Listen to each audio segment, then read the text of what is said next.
Hi, welcome to the class of Brilliant Pala online classes. Today we start one of the chapter of the science, especially the biological science. Chapter is the fundamental unit of life. സയൻസിൻ്റെ അഞ്ചാമത്തെ unit ബയോളജിയുടെ first ചാപ്റ്ററായിട്ട് നമുക്ക് കൊടുത്തിരിക്കുന്നത് fundamental unit of life എന്നതിനെ കുറിച്ചാണ്. അതിൻ്റെ first ക്ലാസ്സിലേക്കാണ് നമ്മൾ വരുന്നത്. എന്നെ പരിചയപ്പെടുത്താം. My name Arshad, one of the biology faculty in brilliant. It is the basic chapter or the basic unit in biological study.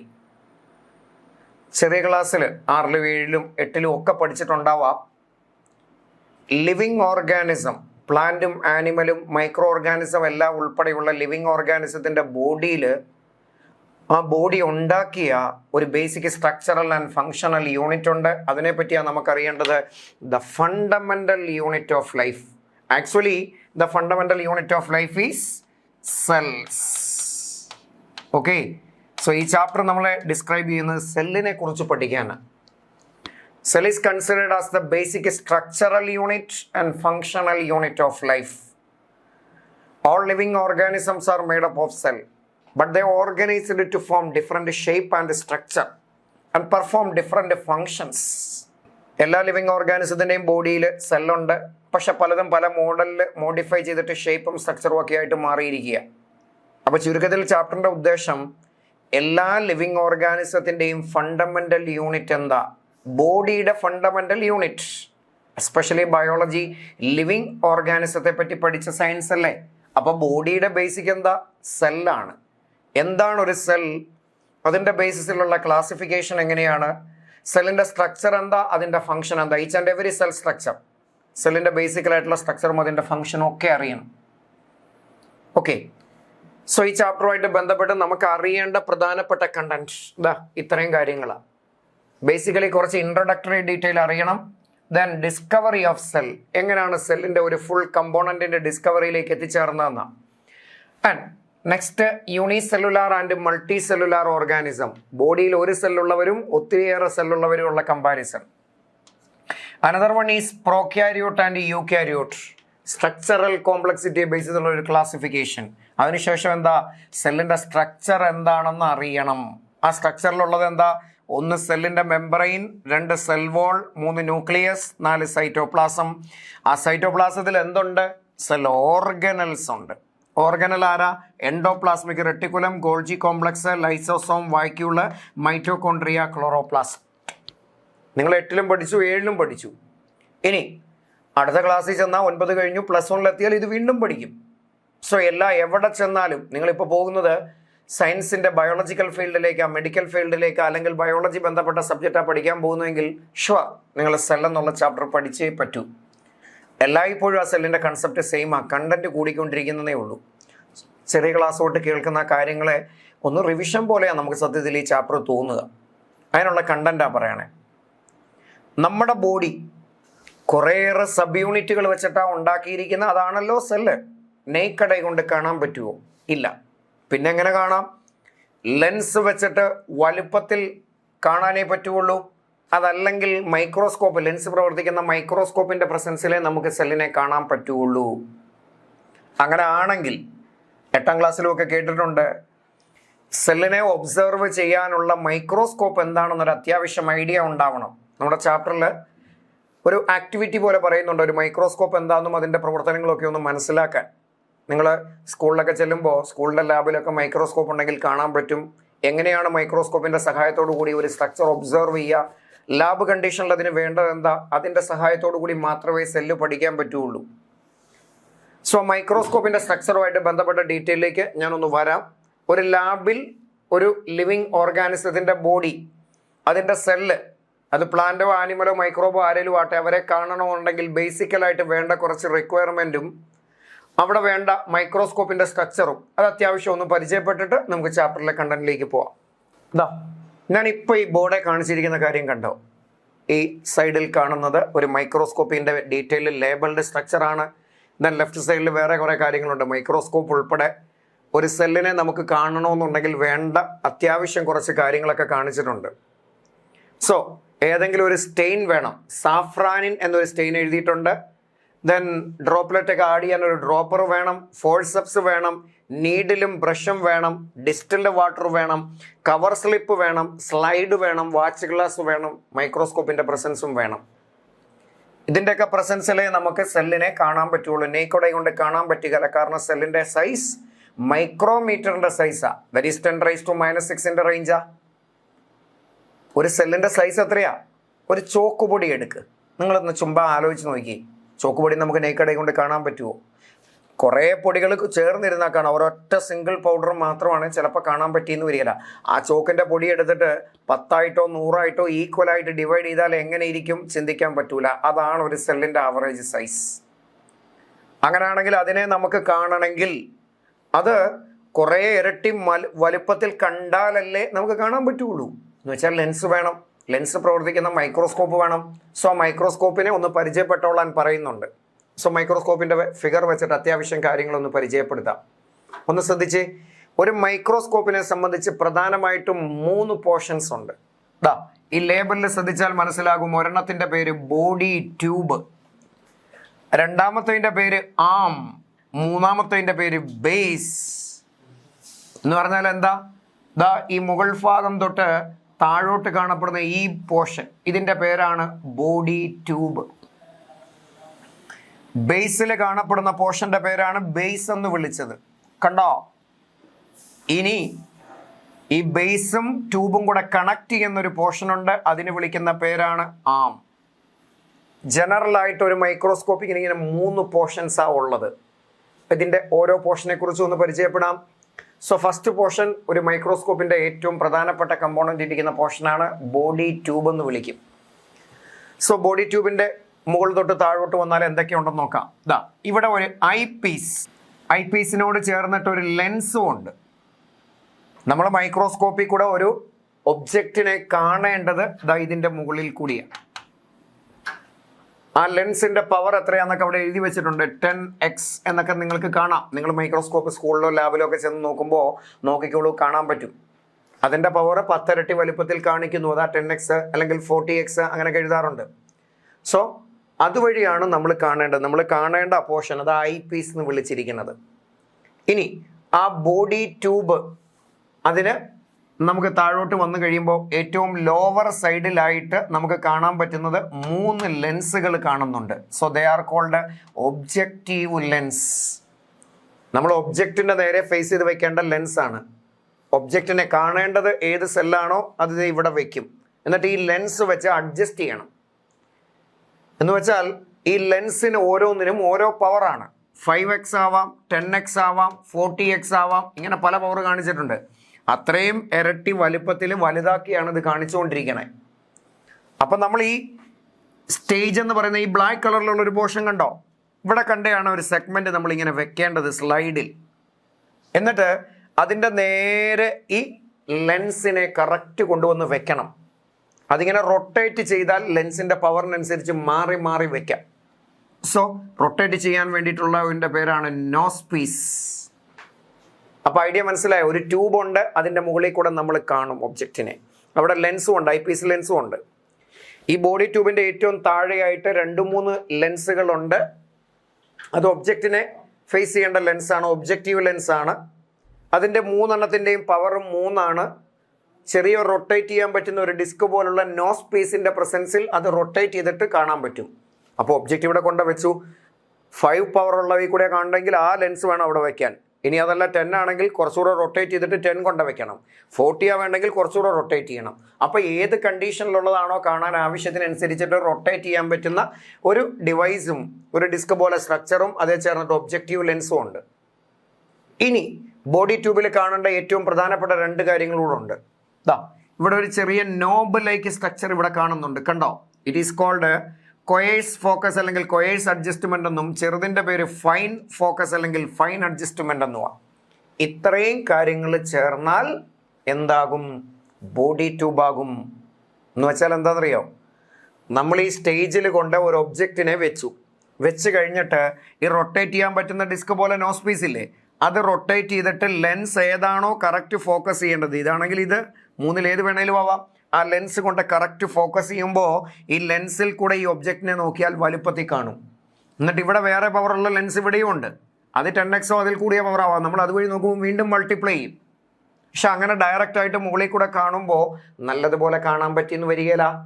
അപ്പോൾ ഇത് ചെറുതായിട്ട് സ്ലൈഡ്ലി മുകളിലോട്ടും താഴോട്ടോ അല്ലെങ്കിൽ ചെറിയ അഡ്ജസ്റ്റ്മെൻ്റ് ഒക്കെ നടത്താൻ പറ്റും. അങ്ങനെ അഡ്ജസ്റ്റ് ചെയ്യാനുള്ള നോബിൻ്റെ പേരാണ് കോയേഴ്സ് അഡ്ജസ്റ്റ്മെൻറ്റ്. ഓക്കെ, ഇനി അങ്ങനെ അഡ്ജസ്റ്റ് ചെയ്ത് എത്തിയാൽ വീണ്ടും ഫൈൻ ആയിട്ടുള്ള അഡ്ജസ്റ്റ്മെൻ്റ് ആണ് ഫൈൻ ഫോക്കസ് അല്ലെങ്കിൽ ഫൈൻ അഡ്ജസ്റ്റ്മെൻ്റ് എന്ന് വിളിച്ചിരിക്കുന്നത്. ഇതാണ് ഒരു മൈക്രോസ്കോപ്പിൻ്റെ ബോഡി ട്യൂബ് എന്ന് വിളിച്ചിരിക്കുന്നത്. കിട്ടിയ ഐഡിയ? ശരി, രണ്ടാമത്തെ കാര്യത്തിലേക്ക് വരുന്നു. ഏറ്റവും ലോവർ സൈഡിൽ മൈക്രോസ്കോപ്പ് ഒരു സബ്സ്ട്രേറ്റത്തിൽ കൊണ്ട് പിടിച്ചു നിർത്തുന്ന ആ പോർഷൻ്റെ പേരാണ് എന്ത്?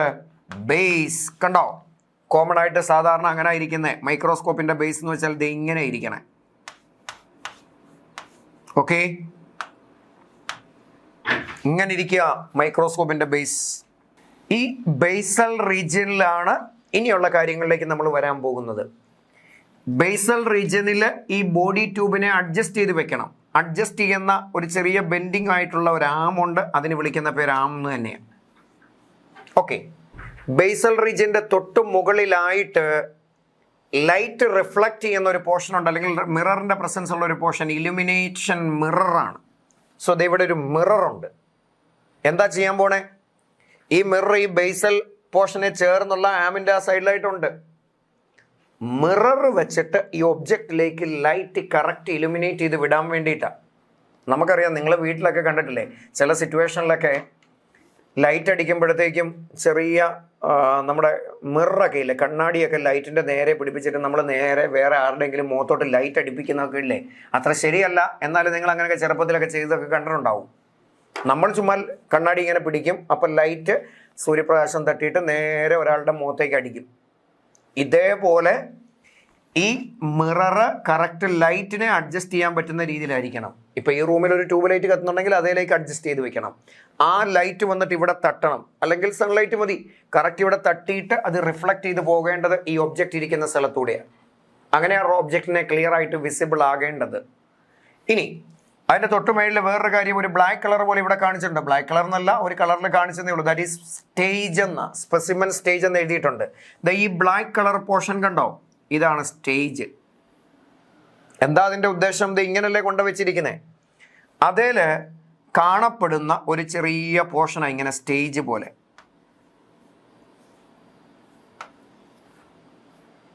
കണ്ടോ, ഈ സ്റ്റേജിലാണ് നമ്മൾ കൊണ്ടുവന്ന് വെക്കേണ്ടത്.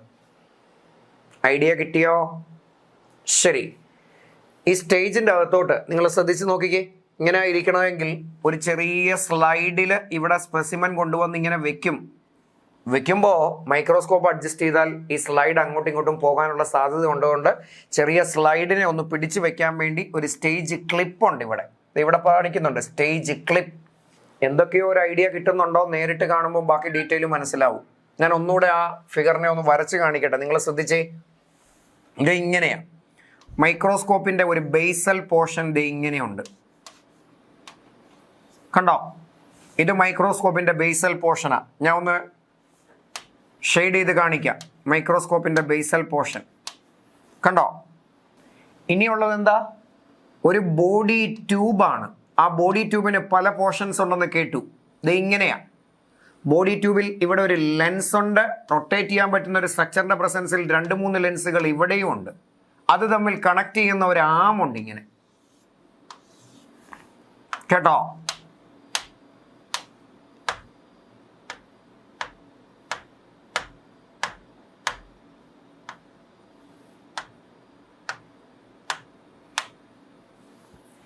ഏകദേശം മൈക്രോസ്കോപ്പിൻ്റെ ഒരു സ്ട്രക്ചറൽ ഡീറ്റെയിലേക്ക് എത്തി. ഐഡിയ കിട്ടിയോ? ഇനി നമുക്ക് ഒരു സ്പെസിമനെ കാണണം. എന്ത് ചെയ്യണം? നിങ്ങളുടെ ടെക്സ്റ്റ് ബുക്കിൽ ആക്ടിവിറ്റി പോലുള്ള കാര്യത്തിൽ പറയുന്നുണ്ട്, ഒരു ലീഫിൻ്റെ പീലിംഗ് എടുക്കുക, അതല്ലെങ്കിൽ ഒനിയൻ്റെ പീലിംഗ് എടുക്കുക എന്നൊക്കെ പറയുന്നുണ്ട്. നിങ്ങൾക്കറിയത്തില്ലേ, വീട്ടിലൊക്കെ ഉപയോഗിക്കുന്ന സവോളയില്ലേ, ചെറിയ ഉള്ളിയൊക്കെ, അതെടുക്കുക, അതിങ്ങനെ കട്ട് ചെയ്തെടുക്കുക. എന്നിട്ട് അതിൻ്റെ ഏറ്റവും ഇന്നർ പോർഷനിൽ വൈറ്റ് കളറായിട്ടുള്ള ഒരു പോർഷനില്ലേ, ഒരു ചെറിയ ഫോഴ്സെപ്സ്, അതിനാണ് ഇവിടെ ഫോഴ്സെപ്സ് എന്ന് പറഞ്ഞത്. ആ ഫോഴ്സെപ്സ് കൊണ്ട് സവോള കട്ട് ചെയ്യുക, ഒരു സിംഗിൾ പീസ് എടുക്കുക, അതിൻ്റെ ഇന്നർ റീജിയനിലെ ചെറിയ പോർഷൻ ഫോഴ്സെപ്സ് കൊണ്ട് ഇങ്ങനെ സെപ്പറേറ്റ് ചെയ്തെടുക്കുക.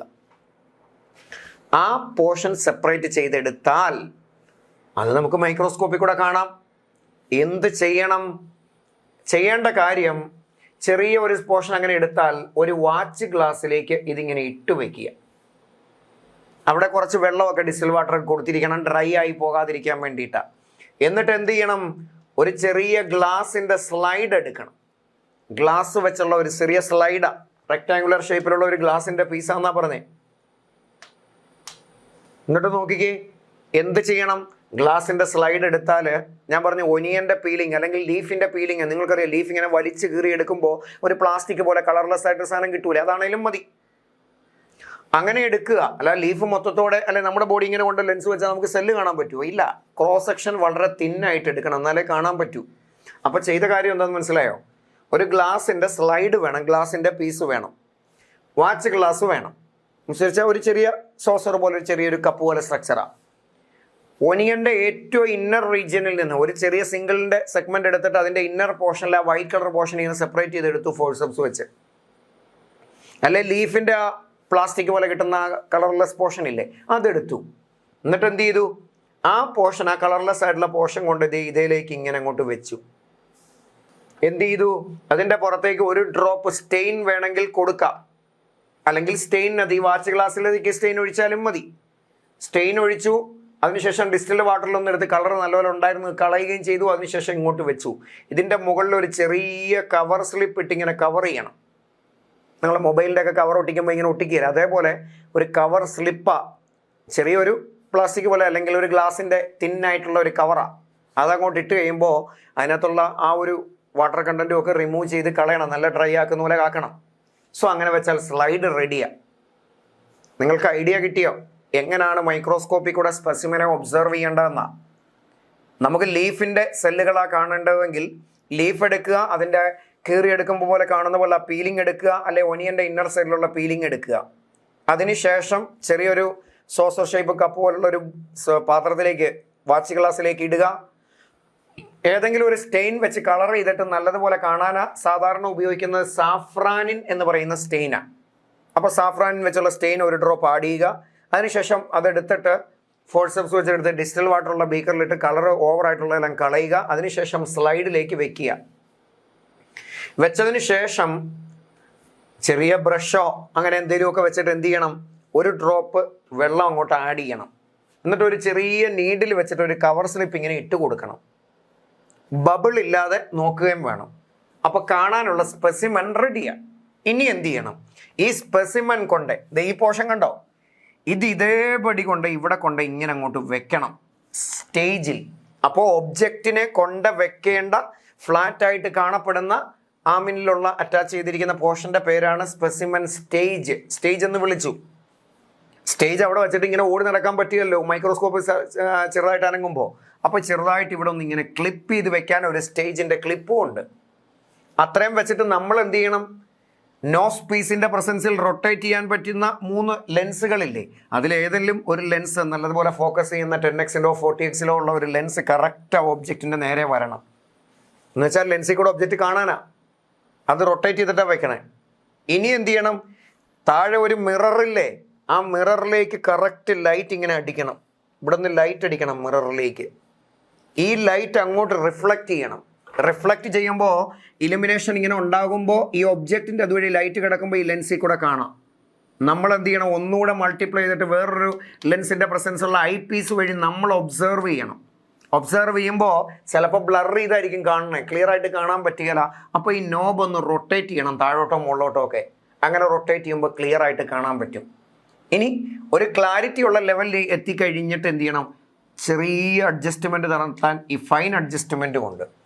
ഇങ്ങനെയാണ് മൈക്രോസ്കോപ്പിൻ്റെ സഹായത്തോടു കൂടി ഒരു ഒബ്ജക്റ്റിനെ കാണേണ്ടത്. നിങ്ങൾക്ക് മനസ്സിലായോ? അങ്ങനെ നമ്മൾ കാണാൻ പോവുക. കണ്ടപ്പോഴാണ് സെല്ലിനെ ഒബ്സർവ് ചെയ്തത്. ആരാണ് ഇങ്ങനെ ഒബ്സർവ് ചെയ്തത്? ആദ്യം ആരാ കണ്ടത്? സോ സെല്ലിൻ്റെ ഡിസ്കവറിയെക്കുറിച്ച് നമുക്ക് അറിയണ്ടേ? സോ അതിലേക്ക് പോകാം. ഓക്കെ, സോ നമുക്ക് അറിയേണ്ട കണ്ടീഷനാണ്. സെല്ലിൻ്റെ ഡിസ്കവറിയിലേക്ക് എത്തണം, ഇൻട്രൊഡക്ഷൻ്റെ ഡീറ്റെയിലും ഒക്കെ അറിയണം. Cell the structural and functional unit of ലൈഫാണ്, അല്ലേ? സോ എങ്ങനെ പറയാൻ പറ്റും? എല്ലാ ലിവിങ് ഓർഗാനിസത്തിൻ്റെയും ബോഡി ഉണ്ടാക്കിയിരിക്കുന്ന ബേസിക് യൂണിറ്റ് സെല്ലാണ്. ബേസിക് സ്ട്രക്ചറൽ യൂണിറ്റും സെല്ല, ബേസിക് ഫങ്ഷണൽ യൂണിറ്റും സെല്ലാണ്. ആ സെല്ല് ഓൾമോസ്റ്റ് ഒരുപോലെയാണ് എല്ലാ സിറ്റുവേഷനിലും ഉള്ളത്. സെല്ലിന്റെ സ്ട്രക്ചറലിൽ ആ കോംപ്ലക്സിറ്റിയെ ബേസ് ചെയ്തിട്ട് രണ്ടായിട്ട് പറയാറുണ്ട്. ലേറ്റർ നമ്മൾ കാണും. It is prokaryotic cell and eukaryotic cell. ഇനി ഇവിടെ പറഞ്ഞത് എന്താ? എല്ലാ ലിവിങ് ഓർഗാനിസത്തിന്റെ ബോഡിയിലും സെല്ലുണ്ട്. ശരിയാണോ? യൂണിസെല്ലുലാർ ആയിട്ടുള്ള ബാക്ടീരിയ പോലുള്ള ഓർഗാനിസം എടുത്താൽ, ബാക്ടീരിയ, അമീബ, പരമേസിയ ഒക്കെ എടുത്താൽ ബോഡിയിൽ ആകെ ഒരൊറ്റ സെല്ലേ ഉള്ളൂ. അപ്പൊ ബോഡി സെല്ലുണ്ട്. ഇനി നമ്മുടെ ബോഡി എടുത്താലും കോടിക്കണക്കിന് സെല്ലുകൾ അടുക്കി അടുക്കി അടുക്കി അടുക്കി വെച്ചിരിക്കുവല്ലേ. അപ്പൊ ബോഡിക്ക് സെല്ലുണ്ട്. അത് പ്ലാന്റിന്റെ ബോഡി എടുത്താലും സെല്ല. സോ എല്ലാ ലിവിങ് ഓർഗാനിസത്തിനും ബോഡിയിൽ സെല്ലാണ്. ഇനി അതെന്താണ്? ബേസിക് സ്ട്രക്ചർ ഉണ്ടാക്കിയത് എങ്ങനെയാ അല്ലേ? സോ സപ്പോസ് ഒരു സെല്ലിന്റെ സ്ട്രക്ചർ ഏകദേശം ഇങ്ങനെയാ. ഇങ്ങനെയുള്ള കുറെ സ്ട്രക്ചറുകൾ ഇങ്ങനെ അടുക്കി അടുക്കി അടുക്കി വെച്ചിട്ടല്ലേ ബോഡി കംപ്ലീറ്റ് ആയിട്ട് മാറിയിരിക്കുന്നത് ആണ്. രണ്ട് ഫങ്ഷണൽ യൂണിറ്റ് എന്നും വിളിച്ചിട്ടുണ്ട്. ആണോ? പ്ലാന്റ്, ആ പേര് കേൾക്കുമ്പോൾ പെട്ടെന്ന് നമ്മുടെ മനസ്സിലോട്ട് വരുന്നൊരു ഫങ്ഷൻ ഉണ്ട്. എന്താണെന്നറിയോ? ഫോട്ടോസിന്തസിസ്.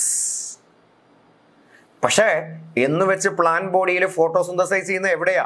ബോഡി മൊത്തം നിർവഹിച്ചൊരു ഫംഗ്ഷനാണ് ഫോട്ടോസിന്തസിസ്, പ്രകാശ സംശ്ലേഷണം എന്ന് മലയാളത്തിൽ പറയും. ഫോട്ടോസിന്തസിസ് എവിടാ ചെയ്തേ? ലീഫേല. റൂട്ടിനുണ്ടോ? സ്റ്റെമ്മിനുണ്ടോ? റൂട്ടിനില്ല, സ്റ്റെമ്മിന് ചിലർക്കൊക്കെ വളരെ റെയർ ആണ്, ജനറൽ ആയിട്ടില്ല. ലീഫിന്റെ ചില സ്പെഷ്യലൈസ്ഡ് സെല്ലിന്റെ ഉള്ളിലാണ് ഫോട്ടോസിന്തസൈസ് ചെയ്യുക. ആ സെല്ലിന്റെ ഉള്ളിൽ ക്ലോറോപ്ലാസ്റ്റ് വേണം, അങ്ങനെ ഒരു സെൽ ഓർഗനൽ വേണം. അതിന്റെ ഉള്ളിലുള്ള ഫംഗ്ഷനും മെക്കാനിസം ഒക്കെയാണ് ഫോട്ടോസിന്തസിസ് ആയിട്ട് ചെയ്യേണ്ടത്. അപ്പോൾ ഒരു ഓർഗാനിസത്തിന്റെ ഫങ്ഷണൽ യൂണിറ്റ് ബേസിക്കലി സെല്ലാണ്. നമുക്ക് എനർജി വേണം. എനർജി വേണമെങ്കിൽ ATP ഉണ്ടാവണം. ATP ഉണ്ടാവണമെങ്കിൽ എവിടെയാ? സെല്ലിന്റെ ഉള്ളിൽ മൈറ്റോകോൺട്രിയ എന്ന് പറയുന്ന ഒരു സ്ട്രക്ചർ വേണം. അയാളാ ATP പ്രൊഡ്യൂസിങ് ഫാക്ടറി എന്നറിയപ്പെടുന്നത്. ബോഡിക്ക് പ്രോട്ടീൻ ഉണ്ടാവണം. റൈബോസോം എന്ന് പറയുന്ന ഒരു സ്ട്രക്ചർ വേണം. അപ്പോൾ ഫങ്ഷണൽ ബേസിക്സ് നടത്തുന്നത് സെല്ലിന്റെ ഉള്ളിലാണ്. അങ്ങനെയാണെങ്കിൽ സെല്ല് ഫങ്ഷണൽ യൂണിറ്റും അല്ലേ? സോ ബേസിക് യൂണിറ്റ് ആണ് സ്ട്രക്ചറൽ, ബേസിക് ഫങ്ഷണൽ യൂണിറ്റ് ആണ് സെല്ല്. അത് എല്ലാവരുടെയും സെല്ലൊക്കെ എടുത്താൽ ഏകദേശം അതിന്റെ അറേഞ്ച്മെന്റ് ഒക്കെ സെയിമാണ്. എന്ന് വെച്ചാൽ എല്ലാ ലിവിങ് ഓർഗാനിസത്തിനും, പ്ലാന്റ് എടുത്താലും ആനിമൽ എടുത്താലും മൈക്രോബ് എടുത്താലും സെല്ലിന് ചുറ്റിനും ഒരു കവറിങ് ഉണ്ട്. So there is A covering. അതിൻ്റെ ഉള്ളിൽ ഒരു ഫ്ലൂയിഡ് പോലെ പോർഷൻ ഉണ്ട്. നല്ലതുപോലെ വെള്ളം പോലെ കിടക്കുന്ന പോർഷൻ, അല്ലെങ്കിൽ ഒരു സെമി ഫ്ലൂയിഡ് ആയിട്ടൊരു പോർഷൻ ഉണ്ട്. നടുക്ക് നല്ല ഒരു കൺട്രോളിങ് യൂണിറ്റ് ഉണ്ട്. കൺട്രോളിങ് യൂണിറ്റിന്റെ പേരെന്താ? ന്യൂക്ലിയസ്. ഇതെല്ലാം കൂടെ ചേരുന്ന മാസിന് വിളിക്കുന്ന പേരാണ് സെൽ. ആ സെല്ലാണ് എല്ലാവരുടെയും ബോഡിയിലെ ബേസിസ്. ആ സെല്ല് തന്നെയാണ് ഫങ്ഷണൽ യൂണിറ്റ് എന്നാണ് സെല്ലിന്റെ ഐഡന്റിറ്റിയിൽ നമുക്ക് പറയാൻ പറ്റുക. ഏകദേശം പ്ലാന്റ് സെൽ എടുത്താലും ആനിമൽ സെൽ എടുത്താലും ബേസിക് കൺസെപ്റ്റ് ഇതുണ്ട്. സെല്ലിന്റെ മെമ്പറൈൻ ഉണ്ട്, നടുക്ക് ന്യൂക്ലിയസ് ഉണ്ട്, കുറെ സെൽ ഓർഗനുണ്ട്. ചില ആൾക്കാർക്ക് മാത്രം വേരിയേഷൻ ഉണ്ടെന്നേ ഉള്ളൂ. ഫോട്ടോസിന്തസൈസ് ചെയ്യാനുള്ള ഓർഗനിൽ പ്ലാന്റിനേ ഉള്ളൂ, ക്ലോറോപ്ലാസ്റ്റ് ആനിമലിനില്ല. സെല്ലിന്റെ ചുറ്റിനും, സെല്ലിന്റെ മെമ്പറൈന് ചുറ്റിനും ഒരു സെൽ വോൾ ഉണ്ട്. അത് ആനിമലിനില്ല, പ്ലാന്റിന് പക്ഷേ ഉണ്ട്. എന്നാൽ ആനിമലിനുള്ള ചില സാധനങ്ങൾ പ്ലാന്റിന് ഇല്ലാത്തത് കൊണ്ട് ചെറിയ ചെറിയ വേരിയേഷൻ അല്ലാതെ ബേസിക്കലി ഇവരെല്ലാവരും ഒന്നാണ്. എന്ന് വെച്ച് എല്ലാവരും ഒന്നാണോ? ഭൂമിയിലുള്ള എല്ലാ ലിവിങ് ഓർഗാനിസവും എൻറ്റയർലി ഡിഫറെൻ്റ് ആണ്. അവർ പല മോഡലിൽ സ്ട്രക്ചറലി ഷേപ്പ് വഴിയൊക്കെ അറേഞ്ച് ചെയ്ത് വെച്ചിരിക്കുക. സപ്പോസ് ഒരു എക്സാമ്പിൾ പറഞ്ഞാലേ, നിങ്ങളൊന്ന് ആലോചിച്ച് നോക്കിയേ. ഒരു നല്ല വലിയ ഒരു മെട്രോപൊളിറ്റൻ സിറ്റിയെ പറ്റി ആലോചിച്ച് നോക്കി. ഇഷ്ടംപോലെ ബിൽഡിങ്ങുകളുണ്ട്. നമ്മുടെ കേരളത്തിലെ കണ്ടീഷനിൽ നിങ്ങൾ കേരളത്തെ പറ്റി, എറണാകുളത്തെ പറ്റി ആലോചിക്കൂ. അല്ലെ ബാംഗ്ലൂരോ ചെന്നൈയോ മുംബൈ, കൊൽക്കത്ത, ഡൽഹി, ഏതെങ്കിലും സിറ്റികളെ പറ്റി ആലോചിച്ച് നോക്കിക്കേ. ഇഷ്ടം പോലെ ബിൽഡിങ്ങാ. ദുബായ് ആലോചിക്കുക, ബുർജ് ഖലീഫയുണ്ട്, അല്ലെ വേറെ പോലെ ബിൽഡിംഗ് ഉണ്ട്. സിഡ്നി ആലോചിക്കൂ. ശരിയല്ലേ? എന്നാൽ എല്ലാ ബിൽഡിങ്ങുകളുടെയും ബേസിക് യൂണിറ്റ് സെയിമാണ്. സോളിഡ് ബ്രിക്കാണ്. നമ്മൾ താമസിക്കുന്ന സറൗണ്ടിങ് ഏരിയയിൽ ഇഷ്ടംപോലെ വീടുണ്ടാവും.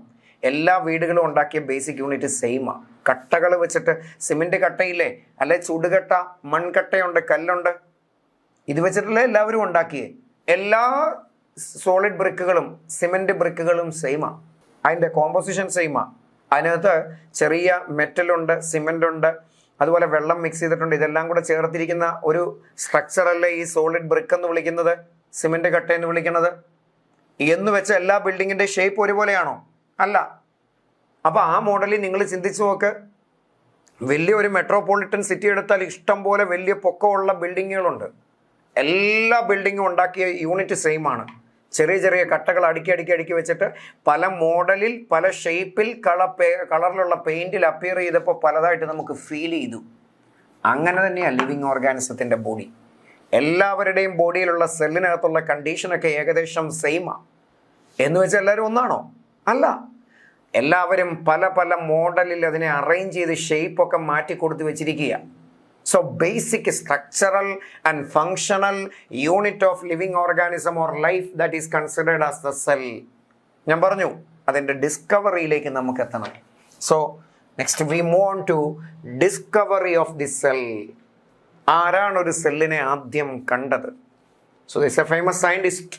സയന്റിസ്റ്റിന്റെ പേര് റോബർട്ട് ഹുക്ക്.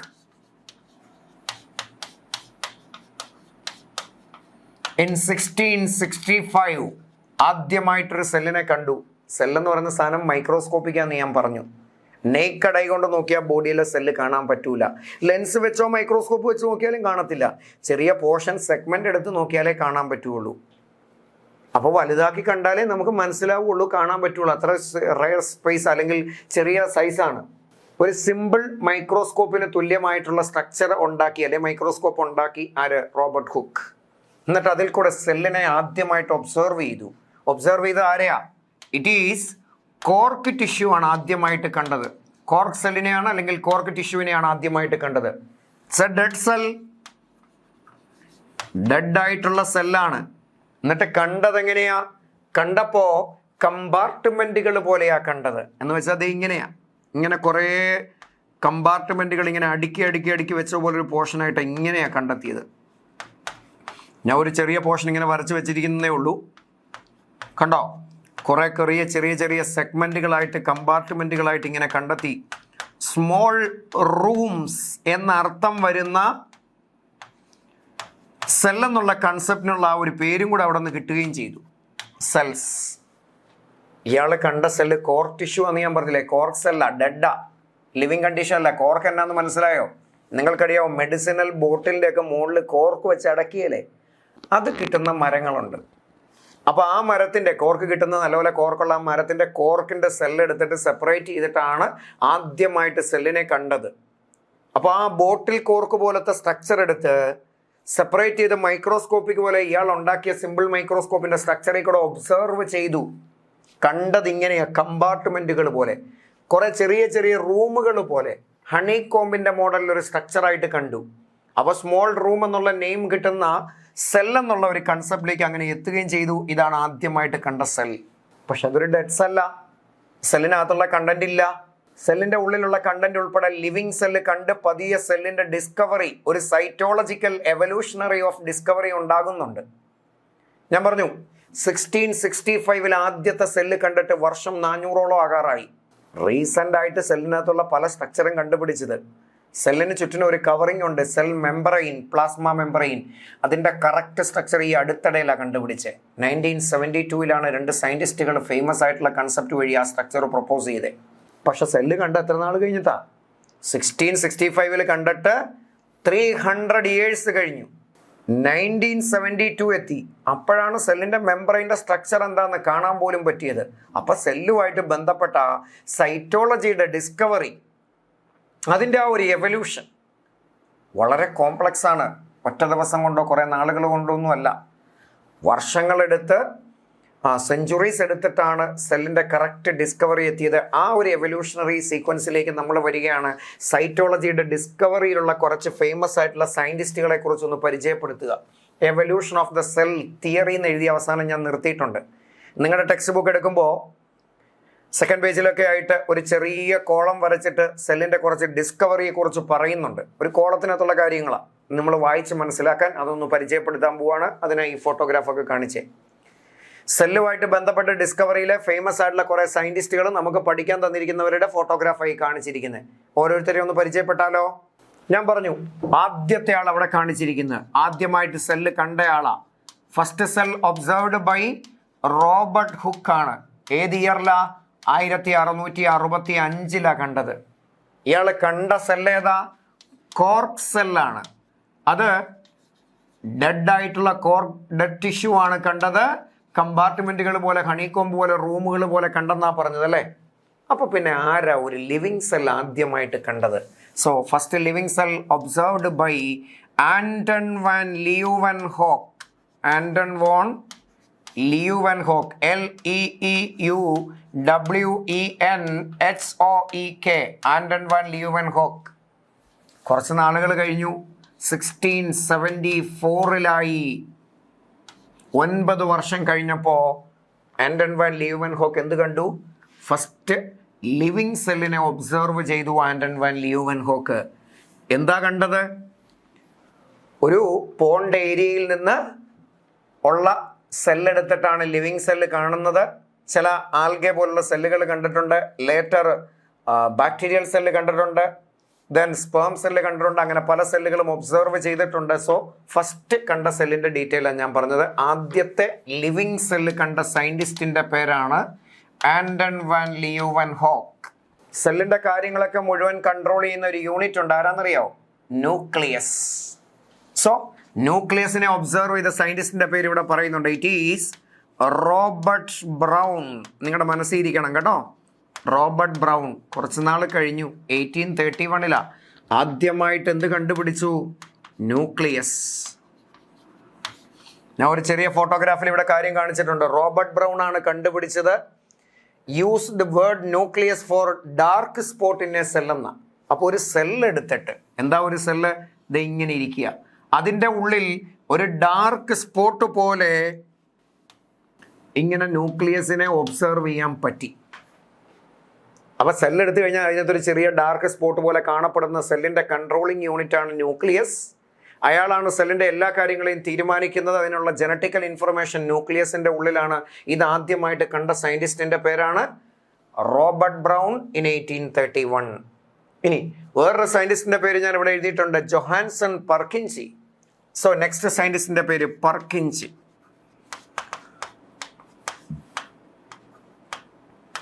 1839 സെല്ലിന്റെ ഉള്ളിലുള്ള ലിവിങ് കണ്ടന്റിന് പേര് കൊടുത്തു. എന്തെന്ന്? പ്രോട്ടോപ്ലാസം എന്നൊരു പേര് കൊടുത്ത സയന്റിസ്റ്റാണ് ലിവിങ് കണ്ടന്റ് ഓഫ് ദ സെല്ലിന്. എന്ന് വെച്ചാൽ എന്നാന്ന് മനസ്സിലായോ? നിങ്ങൾ ആലോചിച്ച് നോക്കിയേ, ഒരു സെല്ല് ഇങ്ങനെയാണ്. നിങ്ങൾ ആലോചിച്ചോ, ഇതാണ് ഒരു സെല്ല്. സെല്ലെന്ന് വെച്ചാൽ ആക്ച്വലി ഔട്ടറിൽ ഒരു കവറിങ് ഉണ്ട്, ഉള്ളിൽ നല്ല ഡാർക്ക് സ്പോട്ട് പോലെ ഒരു കൺട്രോളിങ് യൂണിറ്റ് ഉണ്ട്. ആ കൺട്രോളിങ് യൂണിറ്റിന്റെ പേരെന്താ? ന്യൂക്ലിയസ്. ആരാ കണ്ടുപിടിച്ചത്? Robert brown. ഇനി ന്യൂക്ലിയസ് അല്ലാത്ത സെല്ലിന്റെ ഉള്ളിലെ ഒരു സെമി ഫ്ലൂയിഡ് പോലൊരു മാട്രിക്സ് ഉണ്ട്. ഇതിന്റെ ഉള്ളിൽ ഒരു ഫ്ലൂയിഡ് പോർഷൻ ഉണ്ടെന്ന് ഞാൻ പറഞ്ഞില്ലേ? അതിന്റെ പേരെന്താ? സൈറ്റോപ്ലാസം. ഈ സൈറ്റോപ്ലാസവും നടുക്കുള്ള കൺട്രോളിങ് യൂണിറ്റായ ന്യൂക്ലിയസും ഇതല്ലേ ഉള്ളിലെ കണ്ടന്റ്. ഇതാണ് സെല്ലിന്റെ ലിവിങ് കണ്ടന്റ്. അതില്ലെന്നുണ്ടെങ്കിൽ സെല്ല് ഡെഡ് ആവും. സെല്ലിന്റെ സെൽ വോള് കട്ടി കൂടി സൈറ്റോപ്ലാസത്തിന്റെ കണ്ടന്റ് കുറഞ്ഞു പോവുകയാണെങ്കിൽ സെല്ലിനെ നമ്മൾ ഡെഡ് എന്നാണ് വിളിക്കാറ്. അപ്പൊ സെല്ലിന്റെ ഉള്ളിലെ ലിവിങ് കണ്ടന്റ് എന്ന് പറയുന്നത് ആക്ച്വലി ഈ സൈറ്റോപ്ലാസവും ന്യൂക്ലിയസും എല്ലാം കൂടെ ചേരുന്ന ആ മൊത്തം ഏരിയയാണ്. അതില്ലെങ്കിൽ സെല്ലിന്റെ സൈറ്റോപ്ലാസം എന്ന് പറഞ്ഞാൽ ആക്ച്വലി വെള്ളമാണ്. വെള്ളം മുഴുവൻ പോയാൽ സെല്ല് ചുരുങ്ങിയിരിക്കും, അപ്പോൾ ഡെഡ് പോലെ ആയിട്ട് മാറുമെന്നാണ് അതിൻ്റെ അർത്ഥം. അപ്പോൾ സെല്ലിന്റെ ഉള്ളിലെ വെള്ളം ഉൾപ്പെടുന്ന സൈറ്റോപ്ലാസവും ന്യൂക്ലിയസും എല്ലാം കൂടെ ചേരുന്നത് പ്രോട്ടോപ്ലാസമാണ്. അതാണ് സെല്ലിന്റെ ലിവിങ് കണ്ടന്റ്. അതിനെ ആദ്യമായിട്ട് ലിവിങ് കണ്ടന്റിന് പ്രോട്ടോപ്ലാസം എന്ന് പേര് നിർദ്ദേശിച്ച സയന്റിസ്റ്റിന്റെ പേരാണ് പർക്കിൻസി. കിട്ടിയോ? വേറെ രണ്ട് ഫേമസ് ആയിട്ടുള്ള രണ്ട് സയന്റിസ്റ്റുകളെ ഞാൻ ഇവിടെ കാണിച്ചിട്ടുണ്ട്, Matthias Schleiden and Theodor Schwann. So സയന്റിസ്റ്റുകളുടെ പേര് MJ Schleiden and Theodor Schwann. രണ്ടുപേരും കൂടെ കൂടിച്ചേർന്നിട്ട് 1839 സെൽ തിയറി പ്രപ്പോസ് ചെയ്തു. രണ്ടാളും കൂടെ ഒരുമിച്ച് കൂട്ടിച്ചേർന്ന് സെൽ തിയറി കണ്ടുപിടിച്ചെന്നല്ല കേട്ടോ. രണ്ടുപേരും 2 ഇയറില. സ്ലീഡൻ 1838 ഷ്വാൻ 1839 ഒരാൾ 38 അവസാനം 39 ആരംഭത്തിലുമായിട്ടാണ് മറ്റേയാൾ കണ്ടത്. അതിൽ സ്ലീഡൻ പഠിച്ചത് പ്ലാന്റ് സെല്ലിനെ പറ്റിയാ, ഷ്വാൻ പഠിച്ചത് ആനിമൽ സെല്ലിനെ പറ്റിയാ. ഷ്വാൻ എന്നിട്ട് ആനിമൽ എടുത്തിട്ട് പഠിച്ചതിന് ശേഷം പ്ലാന്റ് പഠിച്ചു വെച്ച പ്ലാന്റിനെ എടുത്ത് ഒന്നുകൂടെ കമ്പയർ ചെയ്ത് പഠിക്കുകയും കൂടെ ചെയ്തു. സോ എന്നിട്ട് പറഞ്ഞ കാര്യം എന്താ? 1838 സ്ലീഡൻ പറഞ്ഞു പ്ലാന്റ് ബോഡി ഉണ്ടാക്കുന്ന ബേസിക് യൂണിറ്റ് സെല്ലാണ്. 1839 അതിന്റെ തുടക്കത്തിൽ തന്നെ ഷ്വാൻ എന്ന് പറഞ്ഞ സയന്റിസ്റ്റ് പറഞ്ഞു ആനിമൽ ബോഡിയിലും സെല്ലാണ്. പ്ലാന്റും കൂടെ എടുത്ത് കമ്പയർ ചെയ്തിട്ട് പറഞ്ഞു ആനിമലും പ്ലാന്റും ബോഡിയുള്ള വ്യത്യാസത്തിൽ പ്ലാന്റിന് ആനിമലിനില്ലാത്തൊരു കാര്യമുണ്ട്, സെൽ വോൾ ഉണ്ടെന്നൊക്കെ പറഞ്ഞു. ഇവർ രണ്ടുപേരും കൂടെ കണ്ടുപിടിച്ച കാര്യങ്ങൾ, ഇൻഡിപെൻഡൻ്റ് ആയിട്ടുള്ള കാര്യങ്ങൾ ഒരുമിച്ച് കൂട്ടി ഒരു തിയറി പോലെ ഫോർമുലേറ്റ് ചെയ്തു. That is called cell theory. എന്താ സെൽ തിയറിയുടെ കൺസെപ്റ്റ് ഞാൻ ലേറ്റർ പറയാം, ശ്രദ്ധിച്ചോളൂ. അടുത്ത വേറൊരു നല്ലതുപോലെ പ്രായമുള്ള ഒരു മനുഷ്യൻ്റെ ഫോട്ടോഗ്രാഫ് പോലും ഒരെണ്ണം കാണിച്ചിട്ടുണ്ട്. So that is Rudolf Virchow, RUDOLF VIRCHOW, year 1855. എന്താ contribution? Modified the cell theory. സെല്ലിൻ്റെ തിയറിക്ക് ഒരു ചെറിയ മോഡിഫിക്കേഷൻ കൊടുത്തു. എന്താ മോഡിഫിക്കേഷൻ? നമ്മൾ പറഞ്ഞു സെൽ തിയറിക്ക് കുറേ കൺസെപ്റ്റ് ഉണ്ട്, കാണാം. ഷ്ലീഡനും ഷ്വാനും ഒക്കെ പറഞ്ഞിട്ടുണ്ട് എല്ലാ സെല്ലും ഉണ്ടാകുന്നത് മുമ്പുണ്ടായിരുന്ന സെല്ലുകളിൽ നിന്നാണ്. പക്ഷെ എങ്ങനെ ഉണ്ടായി എന്നൊന്നും ക്ലിയർ ആയിട്ട് പറയാൻ പറ്റിയില്ല. അത് ക്ലിയർ ആയിട്ട് പറഞ്ഞ സയൻറ്റിസ്റ്റാണ് റുഡോൾഫ് വെർച്ചു.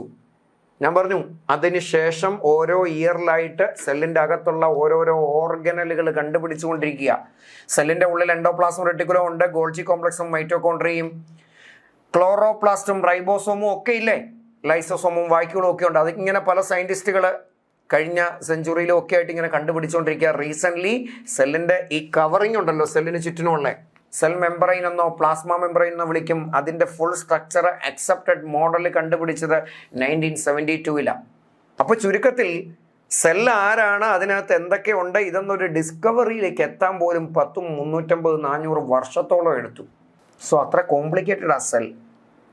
ഒരു സയൻറ്റിസ്റ്റ് ജീവിതകാലം മുഴുവനുള്ള ഒബ്സർവേഷനാണ് സെല്ലിൻ്റെ മെമ്പറൈൻ. ദെൻ വേറൊരാൾ കുറേ രീതിയിൽ ഒബ്സർവ് ചെയ്തിട്ടാണ് സെല്ലിൻ്റെ ന്യൂക്ലിയസ് കണ്ടത്. നമ്മളതിനെ ഒരു ദിവസം കൊണ്ട് പഠിച്ചു തീർക്കാൻ ശ്രമിച്ചാൽ നടക്കുകയില്ല, അത്ര ചെറുതല്ല. അതുകൊണ്ടാണ് എത്ര ഹയർ ക്ലാസ്സിൽ പോയാലും സെല്ലിനെ പറ്റി എന്തു വേണേലും പഠിക്കാം. ബയോളജിയുടെ ഏത് ചാപ്റ്റർ പഠിച്ചാലും സെല്ലുണ്ട്. കാരണം സെല്ലിനകത്ത് നടക്കുന്ന മെറ്റബോളിസം, ന്യൂട്രീഷൻ സെല്ലിൽ നടന്നതാണ്, റീപ്രൊഡക്ഷൻ സെല്ലിൽ നടന്നതാണ്. ദെൻ എൻവയോൺമെൻറ്റിൽ നിന്നുള്ള കാര്യങ്ങൾ അബ്സോർബ് ചെയ്യുന്നത് ഉൾപ്പെടെയുള്ള കാര്യങ്ങൾ സെല്ലുമായിട്ടുള്ള ചേഞ്ചാണ്. എല്ലാ കാര്യങ്ങളും ബയോളജിക്കലി സെല്ലുമായിട്ട് ബന്ധപ്പെട്ടാണ്. ഹയർ ക്ലാസ്സിലോട്ട് പോകുന്തോറും പഠിക്കുന്നതിൻ്റെ അളവിൽ ഇങ്ങനെ ചെറിയ കൂടുതൽ ഉണ്ടായിക്കൊണ്ടിരിക്കും. സെല്ല് പക്ഷെ നമുക്ക് പഠിച്ചു തീർക്കൽ അത്ര എളുപ്പമല്ല. നമ്മുടെ ചാപ്റ്ററിനെ ബേസ് ചെയ്തിട്ട് പഠിക്കാനുള്ള കുറച്ച് കാര്യങ്ങൾ മാത്രമാണ് നമ്മൾ ഡിസ്കസ് ചെയ്യുന്നത്. അപ്പോൾ സെല്ലിൻ്റെ ആ ഒരു സൈറ്റോളജിക്കൽ ഡിസ്കവറി കിട്ടിയോ? റോബർട്ട് ഹുക്ക് 1665 സെല്ല് കണ്ടു. അത് ഡെഡ് സെല്ലാണ്. ആദ്യത്തെ ലിവിങ് സെല്ല് 1674 ആൻഡൺ വാൻ ലിയോവാൻ ഹോക്ക് കണ്ടു. സെല്ലിൻ്റെ കൺട്രോളിങ് യൂണിറ്റ് ന്യൂക്ലിയസ് കണ്ടത് 1831-ലാണ്. 150ഓളം വർഷം കഴിഞ്ഞിട്ടാണ് ന്യൂക്ലിയസിനെ കണ്ടത്. ഇപ്പം നമ്മൾ സെല്ലും ന്യൂക്ലിയസൊക്കെ ഒറ്റയടിക്ക് പഠിച്ചു തീർക്കും. പക്ഷേ സെല്ല് ആദ്യം കണ്ടതിന് ശേഷം 150 വർഷത്തോളം കഴിഞ്ഞു അതിനകത്തുള്ള ന്യൂക്ലിയസ് ഒന്ന് കാണാൻ വേണ്ടി. അത് റോബർട്ട് ബ്രൗണാണ്. സെല്ലിൻ്റെ ബാക്കി കണ്ടന്റ് ഉണ്ടല്ലോ ഉള്ളിലുള്ള, അതിൻ്റെ പേര് നമ്മൾ പ്രോട്ടോപ്ലാസം എന്ന് വിളിക്കും, മൊത്തം എല്ലാം കൂടെ ചേർന്ന്. അതിന് ആ പ്രോട്ടോപ്ലാസം എന്നുള്ള പേര് 1839 പെർക്കിൻജിയ കൊടുത്തത്. സെൽ തിയറി ഫോർമുലേറ്റ് ചെയ്ത സയൻറ്റിസ്റ്റാണ് ഷ്ലീഡനും ഷ്വാനും. ആ തിയറിക്ക് ചെറിയ മോഡിഫിക്കേഷൻ വരുത്തി കൺസെപ്റ്റ് കൊണ്ടുവന്ന ആളാണ് റുഡോൾഫ് വെർച്ചു. അപ്പോൾ എന്താണ് സെൽ തിയറി നമുക്കൊന്ന് അറിയണ്ടേ? സോ നെക്സ്റ്റ് വൺ സെൽ തിയറിയുടെ കൺസെപ്റ്റിലേക്ക് പോവുകയാണ്. ഞാൻ ആ സയൻറ്റിസ്റ്റുകളെ ഒന്നുകൂടെ പരിചയപ്പെടുന്നേ ഉള്ളൂ. Matthias Schleiden and Theodor Schwann. Later one another scientist ആരാ? റുഡോൾഫ് വെർച്ചു.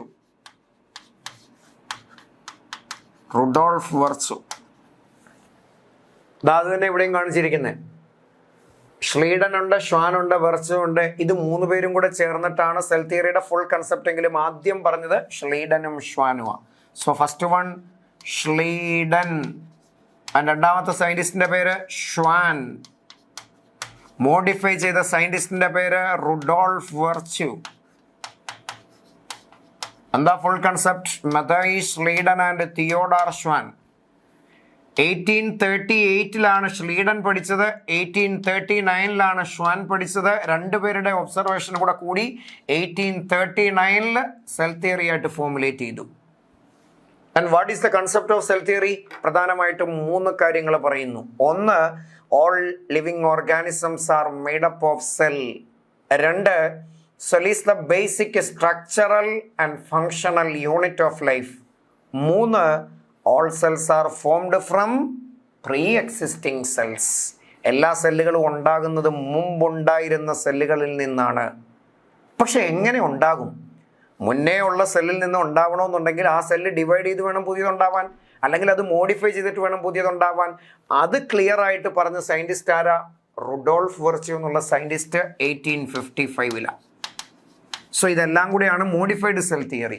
സെൽ തിയറി ആരാന്ന് ചോദിച്ചാൽ ഈ രണ്ടുപേരുടെ പേര് പറഞ്ഞാൽ മതി. ഞാനിവിടെ കാണിച്ചിട്ടുണ്ട്. പ്ലാന്റിൽ സെല്ലാണെന്ന് ശ്ലീഡൻ പറഞ്ഞു, ആനിമലിൽ സെല്ലുണ്ടെന്ന് ഷ്വാൻ പറഞ്ഞു.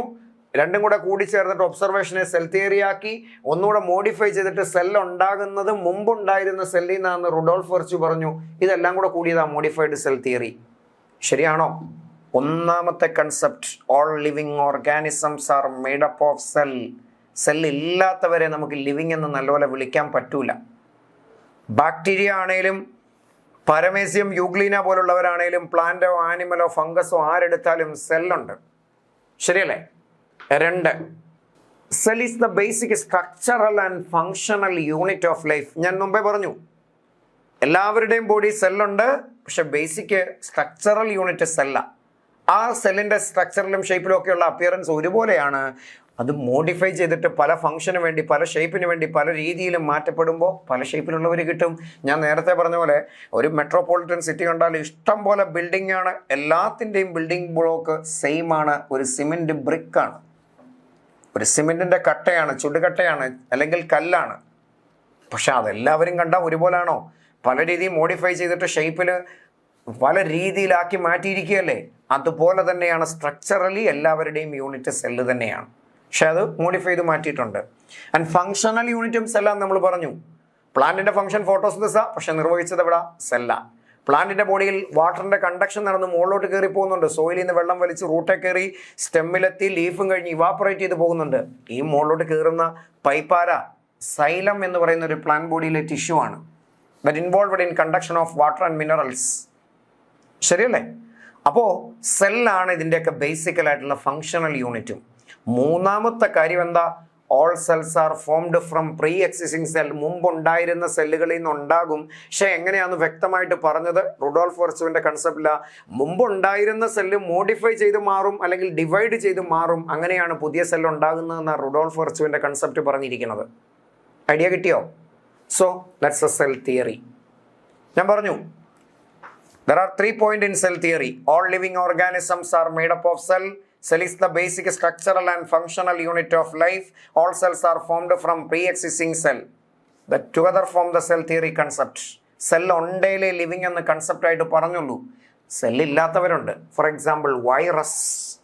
നമുക്കിപ്പോൾ ഫെമിലിയർ അല്ലേ? കൊറോണ, COVID-19 ഡിസീസ് ഉണ്ടാക്കിയ ആള് വൈറസ് അല്ലെ എയ്ഡ്സ് വൈറസ് എന്തുവാട്ടെ, വൈറസിനെ ഒരു ട്രൂ ലിവിങ് ഓർഗാനിസം എന്ന് കൺസിഡർ ചെയ്യാൻ പറ്റൂല. കാരണം എന്താണെന്നറിയോ? വൈറസിന് സ്വന്തമായിട്ട് സെല്ലില്ല. നമ്മുടെ ബോഡിക്കകത്ത് കയറുമ്പോൾ നമുക്ക് മൾട്ടിപ്ലൈ ചെയ്യാനുള്ള മെക്കാനിസം കടവെടുത്തിട്ട് വൈറസ് അങ്ങോട്ട് കൂടിക്കൊണ്ടിരിക്കും. എന്നാൽ ബോഡിയുടെ പുറത്ത് കിടന്ന ഇനേർട്ടാണ്, സ്വന്തമായിട്ട് ജീവിക്കുന്ന പോലും ഇല്ല. അയാൾക്ക് സെല്ലെന്നുള്ള കവറിങ്ങോ സൈറ്റോപ്ലാസോ ഒന്നും ഇല്ല.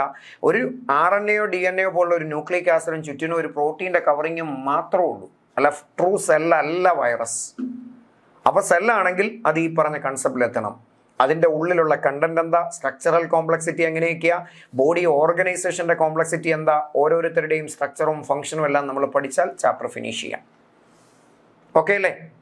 സോ നമ്മൾ കണ്ടുകൊണ്ടിരുന്ന കാര്യം സെൽ തിയറിയുടെ ഒരു എവല്യൂഷനാണ്. That's about discovery of the cell. Next one, unicellular and multicellular എന്നുള്ള കൺസെപ്റ്റ് പോലെ രണ്ടായിട്ട് തിരിച്ച് ഞാൻ എഴുതിയിട്ടുണ്ട്.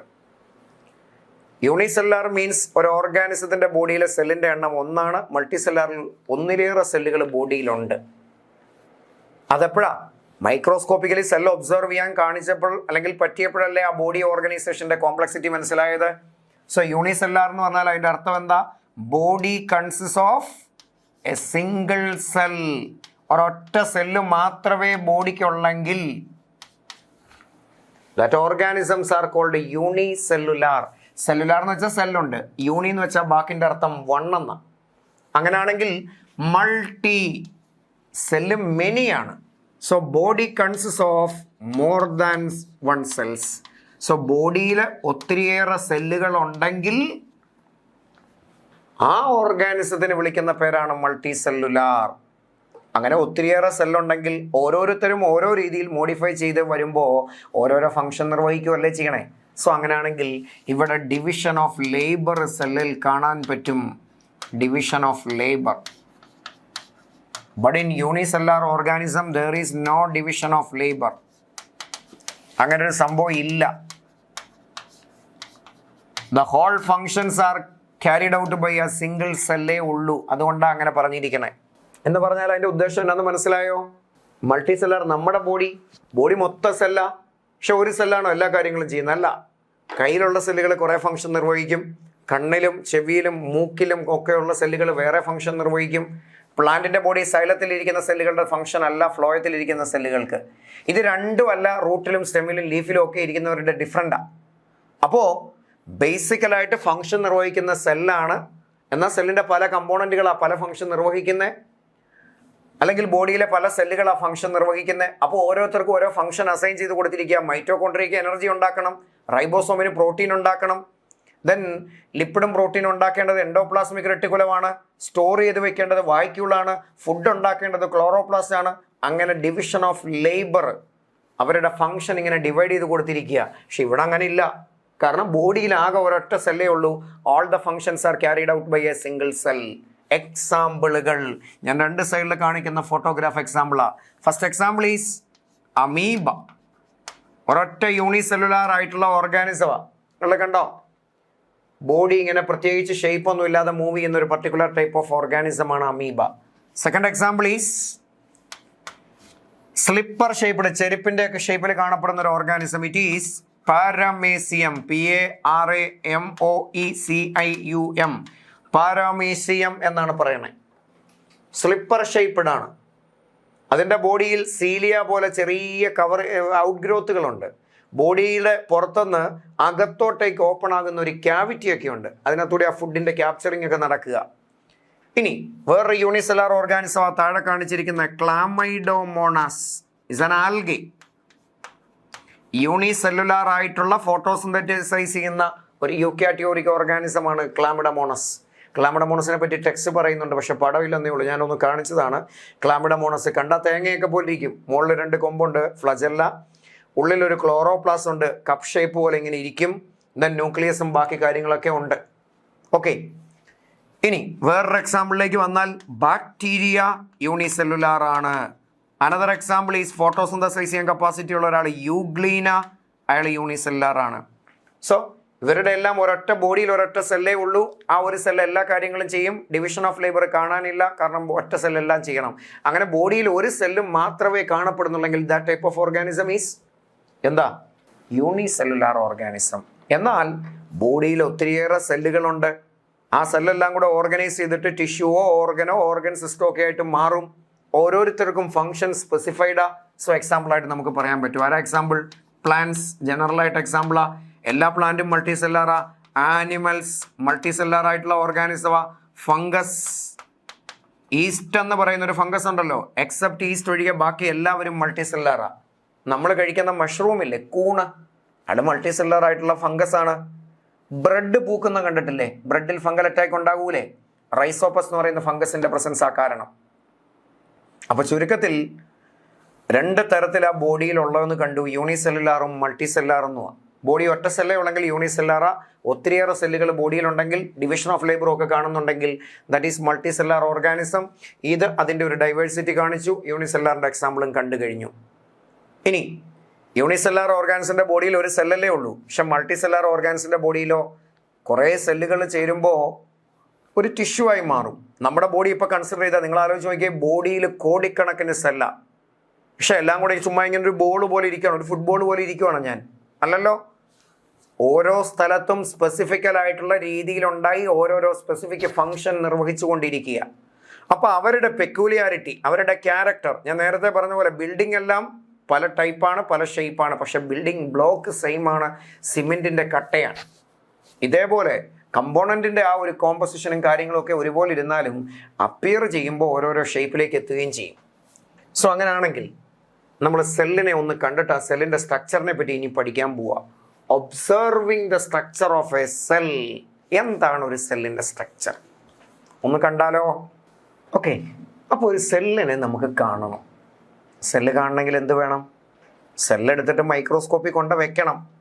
അതിനെന്താ എടുക്കേണ്ടത്?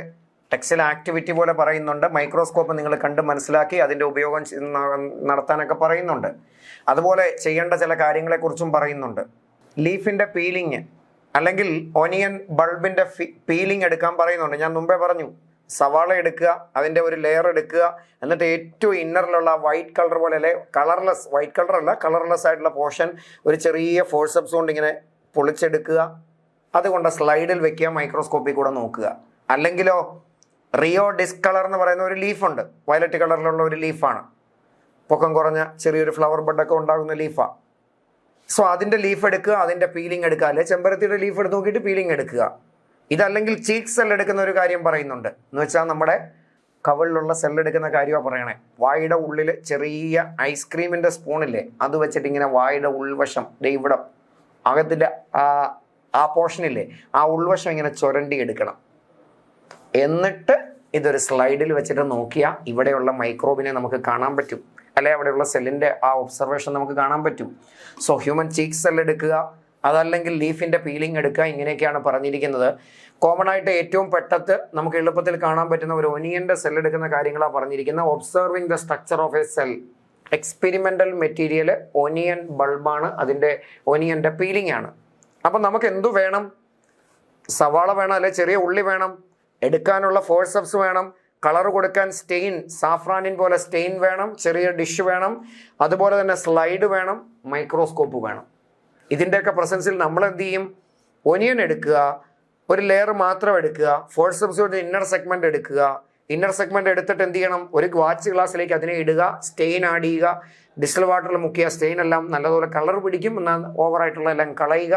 അതിനുശേഷം ഒരു സ്ലൈഡിലേക്ക് നേരത്തെ പറഞ്ഞതുപോലെ ഒരു ബ്രഷ് കൊണ്ട് കൊണ്ടുപോയി വെക്കുക, ഒരു ഡ്രോപ്പ് വാട്ടർ ആഡ് ചെയ്യുക, കവർ സ്ലിപ്പ് ഇടുക. ഈ സ്ലൈഡ് കൊണ്ട് മൈക്രോസ്കോപ്പിൻ്റെ സ്റ്റേജിൽ വെക്കണം. എന്നിട്ട് നമ്മൾ എന്ത് ചെയ്യണം?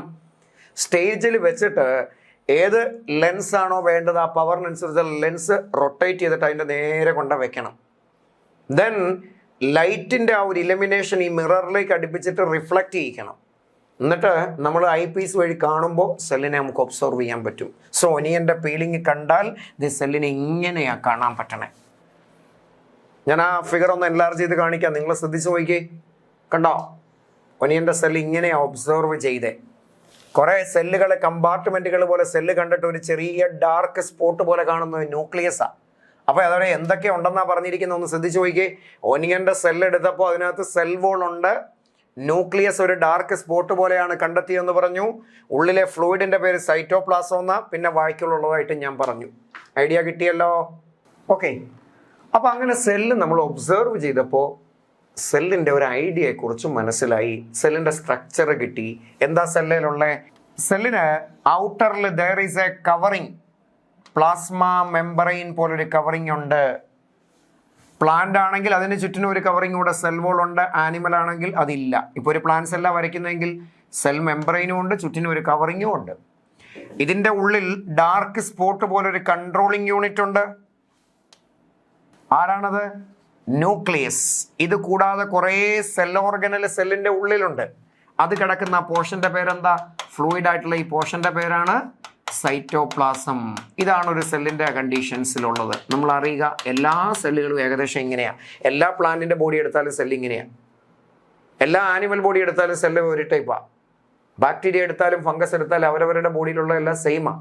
ഇനി പ്ലാന്റ് എടുത്താലും ആനിമൽ എടുത്താലും സെല്ലിന് ഒത്തിരിയേറെ സിമിലാരിറ്റിയാണ് കൂടുതൽ, ഡിഫറൻസ് കുറവാണ്. പക്ഷേ ഞാൻ പറഞ്ഞു, ബിൽഡിങ് പോലെ, സിമെൻറ്റ് കട്ടകൾക്കുണ്ടാക്കിയ ബിൽഡിങ്ങുകൾ പോലെ പല ഷേപ്പിൽ അപ്പിയർ ചെയ്തിട്ട് പല രീതിയിലാണ് മോഡിഫൈ ചെയ്ത് മാറിയിരിക്കുന്നത്. അപ്പോൾ സെല്ലിന് എന്ത് പ്രസൻറ്റാ? ഔട്ടറിൽ ഒനിയൻ്റെ പീലിംഗ് കണ്ടപ്പോൾ there is a cell wall. Cell വോളിൻ്റെ ഉള്ളിൽ there is a cell membrane, plasma membrane ഉണ്ട് എന്ന് കണ്ടു. ഇനി ഡാർക്ക് സ്പോട്ട് പോലൊരു കൺട്രോളിങ് യൂണിറ്റ് കണ്ടു. അതിൻ്റെ പേരെന്താ? ന്യൂക്ലിയസ്. ഉള്ളിലുള്ള ഫ്ലൂയിഡിൻ്റെ പേരെന്താ? സൈറ്റോപ്ലാസം. ഇത്രയും കാര്യങ്ങളാണ് ഒരു സെല്ലിൻ്റെ ഡിസ്കവറിയുമായിട്ട് വന്ന് കണ്ടത്. ഇനി ഒരു പ്ലാന്റിൻ്റെ സെല്ലാണ് കാണുന്നതെങ്കിൽ അതിൻ്റെ ഉള്ളിൽ നല്ല വലിപ്പമുള്ള ഒരു വാക്യൂളും കൂടെ ഒക്കെ ഉണ്ട്. ആനിമൽ സെല്ലിൽ നിന്നുള്ള ഒരു ഡിഫറൻസാണ്. ഫോട്ടോസിന്തസൈസ് ചെയ്യാനുള്ള സ്ട്രക്ചർ ഉണ്ട്, ക്ലോറോപ്ലാസ്റ്റിൻ്റെ പ്രസൻസ്.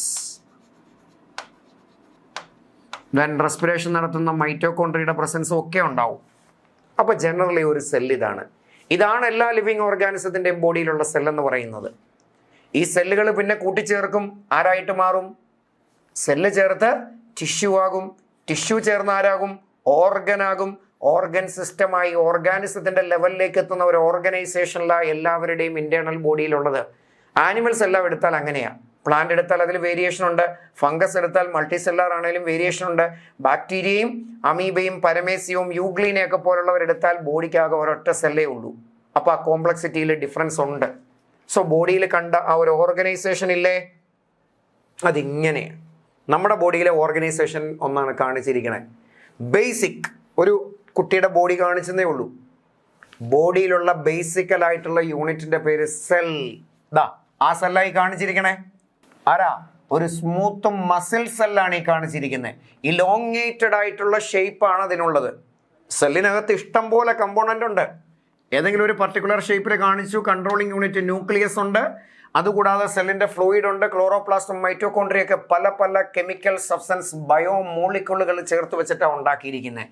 സോ അതാണ് കെമിക്കൽ ലെവലിൽ. മോളിക്കുലാർ ലെവൽ DNA പോലുള്ള സ്ട്രക്ചർ ഉണ്ട്, പല മോളിക്യൂളുണ്ട്. DNAയും പ്രോട്ടീനും ന്യൂക്ലിക് ആസിഡും വൈറ്റമിനും ഹോർമോണും എൻസൈമും ഒക്കെ അസോസിയേറ്റ് ചെയ്ത് അല്ലെ ലിപ്പിഡും ഒക്കെ അസോസിയേറ്റ് ചെയ്തിട്ട് ഉണ്ടാക്കിയിരിക്കുന്ന മോളിക്കുലാർ ലെവലുണ്ട്. അതിനും മുന്നേ ഇതൊക്കെ ഉണ്ടാക്കിയ ഒരു ആറ്റോമിക് ലെവലുണ്ട്, അതൊരു കെമിസ്ട്രി ലെവലാണ്. അപ്പോൾ ബയോളജിക്കലി ഏറ്റവും ബേസിക് യൂണിറ്റ് എന്താണെന്ന് ചോദിച്ചാൽ സബ് മൈക്രോസ്കോപ്പിക്ക് മോളിക്കുലാർ ലെവലാണ്. മോളിക്യൂൾസ് ആണ് ബേസിക്കലായിട്ടുള്ള ബോഡിയുടെ യൂണിറ്റ്. പല പല മോളിക്യൂളുകൾ പല മോഡലിൽ അസോസിയേറ്റ് ചെയ്ത് പല പ്രൊപ്പോർഷനിൽ അസോസിയേറ്റ് ചെയ്ത് ആരായി? സെല്ലായിട്ട് മാറി. സോ ഒരു മസിൽ സെല്ല് കാണിച്ചു. ഇനി സെല്ലുകൾ കൂടി ചേർന്നു, അപ്പൊ ആരായി? Tissue level. ടിഷ്യൂ ലെവലിൽ ആരാ? ഇവിടെ ഒരു മസിൽ ടിഷ്യൂ ആണ് കാണിച്ചിരിക്കുന്നത്, സ്മൂത്ത് മസിൽ ടിഷ്യൂ. അതിൻ്റെ ഒരു ഇൻഡിവിജ്വൽ സെല്ല്, അങ്ങനെയുള്ള കുറേ സെല്ല് ചേർന്നിട്ടൊരു മസിലായിട്ട് മാറി. ഈ മസിൽ ടിഷ്യൂ കഴിഞ്ഞിട്ട് പിന്നെ കാണിച്ചത് എന്താ? ഓർഗൻ ലെവലിൽ കാണിച്ചത് സ്റ്റൊമക്കിനെയാണ്. ഓക്കെ, അത് കഴിഞ്ഞിട്ട് ഓർഗൻ സിസ്റ്റം ലെവൽ കാണിച്ചു. സോ ഡൈജസ്റ്റീവ് സിസ്റ്റമാണ് കാണിച്ചിരിക്കുന്നത്. ഡൈജസ്റ്റീവ് സിസ്റ്റം എടുക്കുമ്പോൾ നമുക്കറിയാം എന്തുണ്ട് അവിടെ. സ്റ്റൊമക്കിന്റെ കണ്ടീഷൻ വരുന്നുണ്ട്, ലിവർ ഉണ്ട്, പാൻക്രിയാസ് ഉണ്ട്, ഇൻഡസ്റ്റൈൻ ഉണ്ട്. ഇതെല്ലാം കൂടെ ഉൾപ്പെടുന്നതല്ലേ ഡൈജഷൻ. എവിടം തൊട്ടാ? നമ്മുടെ ഈ വായിലെ തൊണ്ടയിലെ താഴോട്ട് തുടങ്ങുന്ന കുറേയേറെ ഓർഗനലുകൾ ഇൻവോൾവാണ്. ഇത് ഇവിടെ കാണിച്ചിട്ടുണ്ട്. ഈസോഫാഗസ് ഉണ്ട്, ലിവർ ഉണ്ട്, സ്റ്റൊമക്ക് ഉണ്ട്, പാൻക്രിയാസ് ഉണ്ട്, ഇൻഡസ്റ്റൈൻ ഉണ്ട്. ഇതെല്ലാം കൂടെ ചേർന്നിട്ടാണ് ഡൈജഷൻ്റെ പ്രോസസ്സുകൾ കംപ്ലീറ്റ് ആകുന്നത്. അങ്ങനെ പല ഓർഗൻ ചേർന്നപ്പോൾ ഓർഗൻ സിസ്റ്റമായി. ഇതാണ് ഒരു ബോഡിയിലെ ഒരു സിസ്റ്റം. ഇതേപോലെ നെർവസ് സിസ്റ്റം ഉണ്ട്, റീപ്രൊഡക്റ്റീവ് സിസ്റ്റം ഉണ്ട്, എക്സ്ക്രീറ്ററി സിസ്റ്റം ഉണ്ട്, സർക്കുലേറ്ററി സിസ്റ്റം ഉണ്ട്. അപ്പോൾ ആ ഒരു ഓർഗാനിസത്തിന്റെ ബോഡിയിലേക്ക് എത്തിയത്. അപ്പോൾ ഒരു ആനിമൽ ബോഡി നമ്മൾ കൺസിഡർ ചെയ്താൽ ബോഡിയിലെ ബേസിക് യൂണിറ്റ് ആരാ? സെൽ. സെല്ലിന് മുന്നേ ആരുണ്ട്? Sub microscopic molecules. So biomolecule അല്ലെ മൈക്രോസ്കോപ്പിക്ക് മോളിക്യൂൾ എന്ന് വേണേൽ വിളിക്കാം. ശരി, സെല്ല് ചേർന്നു, ആരായിട്ട് മാറി? ടിഷ്യൂ. സോ ടിഷ്യൂ എന്താ? ഗ്രൂപ്പ് ഓഫ് സെല്ലാണ്. രണ്ടോ അതിലധികമോ ടിഷ്യൂസ് ചേർന്നു, അപ്പൊ എന്തായി? ഓർഗൻ. ഒന്നോ അതിലധികമോ ഓർഗൻ ചേർന്നു, അപ്പൊ എന്തായി? ഓർഗൻ സിസ്റ്റം എന്ന് നമ്മൾ പേര് വിളിച്ചു. പല ഓർഗൻ സിസ്റ്റം ചേരുമ്പോൾ ആരാകും? ഓർഗാനിസം. ഇതാണ് ഇന്റേണൽ ബോഡിയിലെ ഒരു ഓർഗനൈസേഷൻ. അപ്പൊ ബേസിക്കലായിട്ടുള്ള യൂണിറ്റ് ഈ സെല്ലാണ്. സെല്ലിന്റെ ഉള്ളിലെ പല മോളിക്യൂളുകൾ ചേർന്നിട്ട് പല സ്ട്രക്ചർ ഉണ്ടായി. ബിൽഡിംഗ് ബ്ലോക്ക് അതാ. നമ്മൾ നേരത്തെ പറഞ്ഞ പോലെ ഒരു മെട്രോപോളിറ്റൻ സിറ്റിയിലെ പല ബിൽഡിങ്ങുകൾ എടുത്താൽ ബിൽഡിങ്ങിന്റെ ബേസിക് യൂണിറ്റ് സിമെന്റ് ബ്രിക്കുകളാ, സിമെന്റ് കട്ടകളാ, അല്ലെ ചുടുകട്ടകളാ, കല്ലുകളാ, വെട്ടുകല്ലുകളാ. പക്ഷെ അതിനകത്ത് ചെറിയ മെറ്റലുണ്ട്, സിമെന്റ് ഉണ്ട്, വെള്ളമുണ്ട്, പല കാര്യങ്ങൾ ഇട്ടിട്ടുണ്ട്. ബേസിക് യൂണിറ്റ് അതാ. അതിൻ്റെ ഉള്ളിലെ ഏറ്റവും യൂണിറ്റായിട്ട് മോളിക്യൂൾസിനെ നമ്മൾ കൺസിഡർ ചെയ്തതേ ഉള്ളൂ. ഇത് നമ്മുടെ ബോഡിയാണ്. നിങ്ങൾ ആലോചിച്ച് നോക്കി, ഒരു മനുഷ്യൻ്റെ ബോഡി കൺസിഡർ ചെയ്തപ്പോൾ കുറേയേറെ സെല്ലുകളുണ്ട്. ബേസിക്കലി സെല്ല് ചേർന്നിട്ട് ആരായി? ടിഷ്യൂസ്. മസിൽ ടിഷ്യൂ കാണിച്ചു. ദെൻ വീണ്ടും എന്തായി? സ്റ്റൊമക്കായി. സ്റ്റൊമക്ക് ഒരു ഓർഗനാണ്. സ്റ്റൊമക്കും ഇൻഡസ്റ്റൈനും പാൻക്രിയാസും ലിവറും ഉൾപ്പെടെയുള്ള കുറേ കാര്യങ്ങൾ ചേർന്നൊരു സിസ്റ്റമായി. ഓർഗൻ ചേരുന്ന ഗ്രൂപ്പിൻ്റെ പേരാ organ system. That is digestive system. Digestive system പോലെ വേറൊരു സിസ്റ്റം ഉണ്ട്, excretory system, reproductive system, nervous system, circulatory system. ഇങ്ങനെ പല പല സിസ്റ്റം ബോഡിയിൽ ചേർന്നു. അപ്പോൾ ആരായി? ഓർഗാനിസമായി. നമ്മുടെ ബോഡി ഇങ്ങനെയാണെങ്കിൽ പ്ലാൻ ബോഡിക്ക് ഇങ്ങനെ എല്ലാം ഒന്നുമില്ല. പ്ലാൻ ബോഡിയിലെ ബേസിക് യൂണിറ്റ് സെല്ലുണ്ട്. സെല്ല് ചേരുമ്പോൾ ടിഷ്യൂ ആകും. പ്ലാൻ ബോഡിയിലെ ടിഷ്യൂവിൻ്റെ പേര് നിങ്ങൾ കേട്ടിട്ടുണ്ടോ? ടിഷ്യൂ എന്നുള്ള ചാപ്റ്ററൊക്കെ പഠിക്കുമ്പോൾ ചിലപ്പോൾ കേൾക്കും. എന്താ? പാരങ്കൈമ, കോളങ്കൈമ, സ്ക്ലീറങ്കൈമ, സൈലം, ഫ്ലോയം, ഇതൊക്കെ പ്ലാന്റിന്റെ ടിഷ്യൂവിന്റെ പേരാ. ടിഷ്യൂസ് ചേർന്ന് ഓർഗൻ ആകും. പ്ലാന്റിന്റെ റൂട്ട് വളരെ ഓർഗൻ സിംഗിളാ. That is root, stem, leaf, flower, fruit, ഇതൊക്കെയാ plant organ. Then organ system എന്നൊരു കൺസെപ്റ്റ് പ്ലാന്റിന് ഇല്ല. ഓർഗൻ സിസ്റ്റം എന്നൊരു കൺസെപ്റ്റ് പ്ലാന്റിന് ഇല്ല. ഓർഗൻ വരെയുള്ളൂ. റൂട്ടും സ്റ്റെമ്മും ലീഫും ഫ്ലവറും ഒക്കെ ചേരുന്നതാണ് പ്ലാന്റ് എന്ന് പറയുന്ന ഓർഗാനിസം. അപ്പോൾ ലിവിങ് ഓർഗാനിസത്തിന്റെ ബോഡിയിലെ ഓർഗനൈസേഷൻ പലർക്കും പല ഡിഫറെന്റ് ഷേപ്പിൽ അപ്പിയർ ചെയ്യുക. സോ ആ സ്ട്രക്ചറൽ ഡീറ്റെയിലിനെ കുറിച്ചാണ് നമ്മൾ ഓനിയന്റെ ഒരു പീലിംഗ് ഒബ്സർവ് ചെയ്തിട്ട് കാണാൻ പറ്റിയെന്ന. സോ ആ ഒബ്സർവേഷനിൽ സെല്ലിന്റെ സ്ട്രക്ചറിനെ മനസ്സിലാക്കിയത് ഇങ്ങനെയാണ്. ഞാൻ 3 ഡയമെൻഷനിലായിട്ട് ഒരു ആനിമൽ സെല്ലും ഒരു പ്ലാന്റ് സെല്ലും കാണിച്ചിട്ടുണ്ട്. ആദ്യം കാണിച്ചിരിക്കുന്നത് ഒരു ആനിമൽ സെല്ല, രണ്ടാമത് കാണിച്ച ഒരു പ്ലാന്റ് സെല്ല. നിങ്ങളുടെ മനസ്സിൽ അതിനെക്കുറിച്ചുള്ള ഒരു 3 ഡയമെൻഷണൽ വ്യൂ ഇരിക്കട്ടെ കേട്ടോ. ആനിമൽ സെല്ലും പ്ലാന്റ് സെല്ലിനെ പറ്റി എന്താണ് ഒരു സെല്ലിനുള്ളത്? സെല്ലിന് ഔട്ടറിൽ there is a കവറിങ്. ആ കവറിങ്ങിന്റെ പേരെന്താ? Plasma membrane. എല്ലാവർക്കും ഉണ്ട് കവറിങ്. ആനിമലിനുണ്ട്, പ്ലാന്റിനുണ്ട്, അതേപോലെ തന്നെ ബാക്ടീരിയക്കും ഉണ്ട്. യൂണിസെല്ലുലാറിനും മൾട്ടി സെല്ലുലാറിനും ഉള്ള കവറിംഗ് ആണ് സെൽ മെമ്പറൈൻ. നിങ്ങളിവിടെ കണ്ടോ, ആനിമലിന്റെ കവറിങ്ങാ കാണിച്ചിരിക്കുന്നത്. ഇവിടെ ഒരു കവറിംഗ് ഉണ്ട്, പക്ഷെ പ്ലാന്റിന് അതിന് ചുറ്റിനും ഒരു കവറിംഗ് കൂടെ ഉണ്ട്. അപ്പൊ ജനറൽ ആയിട്ട് പറഞ്ഞാൽ എല്ലാവർക്കും ഉള്ള ഇതാ പ്ലാസ്മ മെമ്പറൈൻ എന്നുള്ള കവറിങ്ങാ. ഇനി ഡാർക്ക് സ്പോട്ട് പോലെ നടുക്കൊരു കൺട്രോളിംഗ് യൂണിറ്റ് ഉണ്ട്. ആ കൺട്രോളിംഗ് യൂണിറ്റിന്റെ പേരെന്താ? ന്യൂക്ലിയസ്. രണ്ടാമത്തെ ആളെ പറ്റി കേട്ടു. 3 ബാക്കിയുള്ള പോർഷന്റെ പേര്, ഈ പോർഷൻ ഇല്ലേ, ഇതിന്റെ പേരെന്താ? സൈറ്റോപ്ലാസം.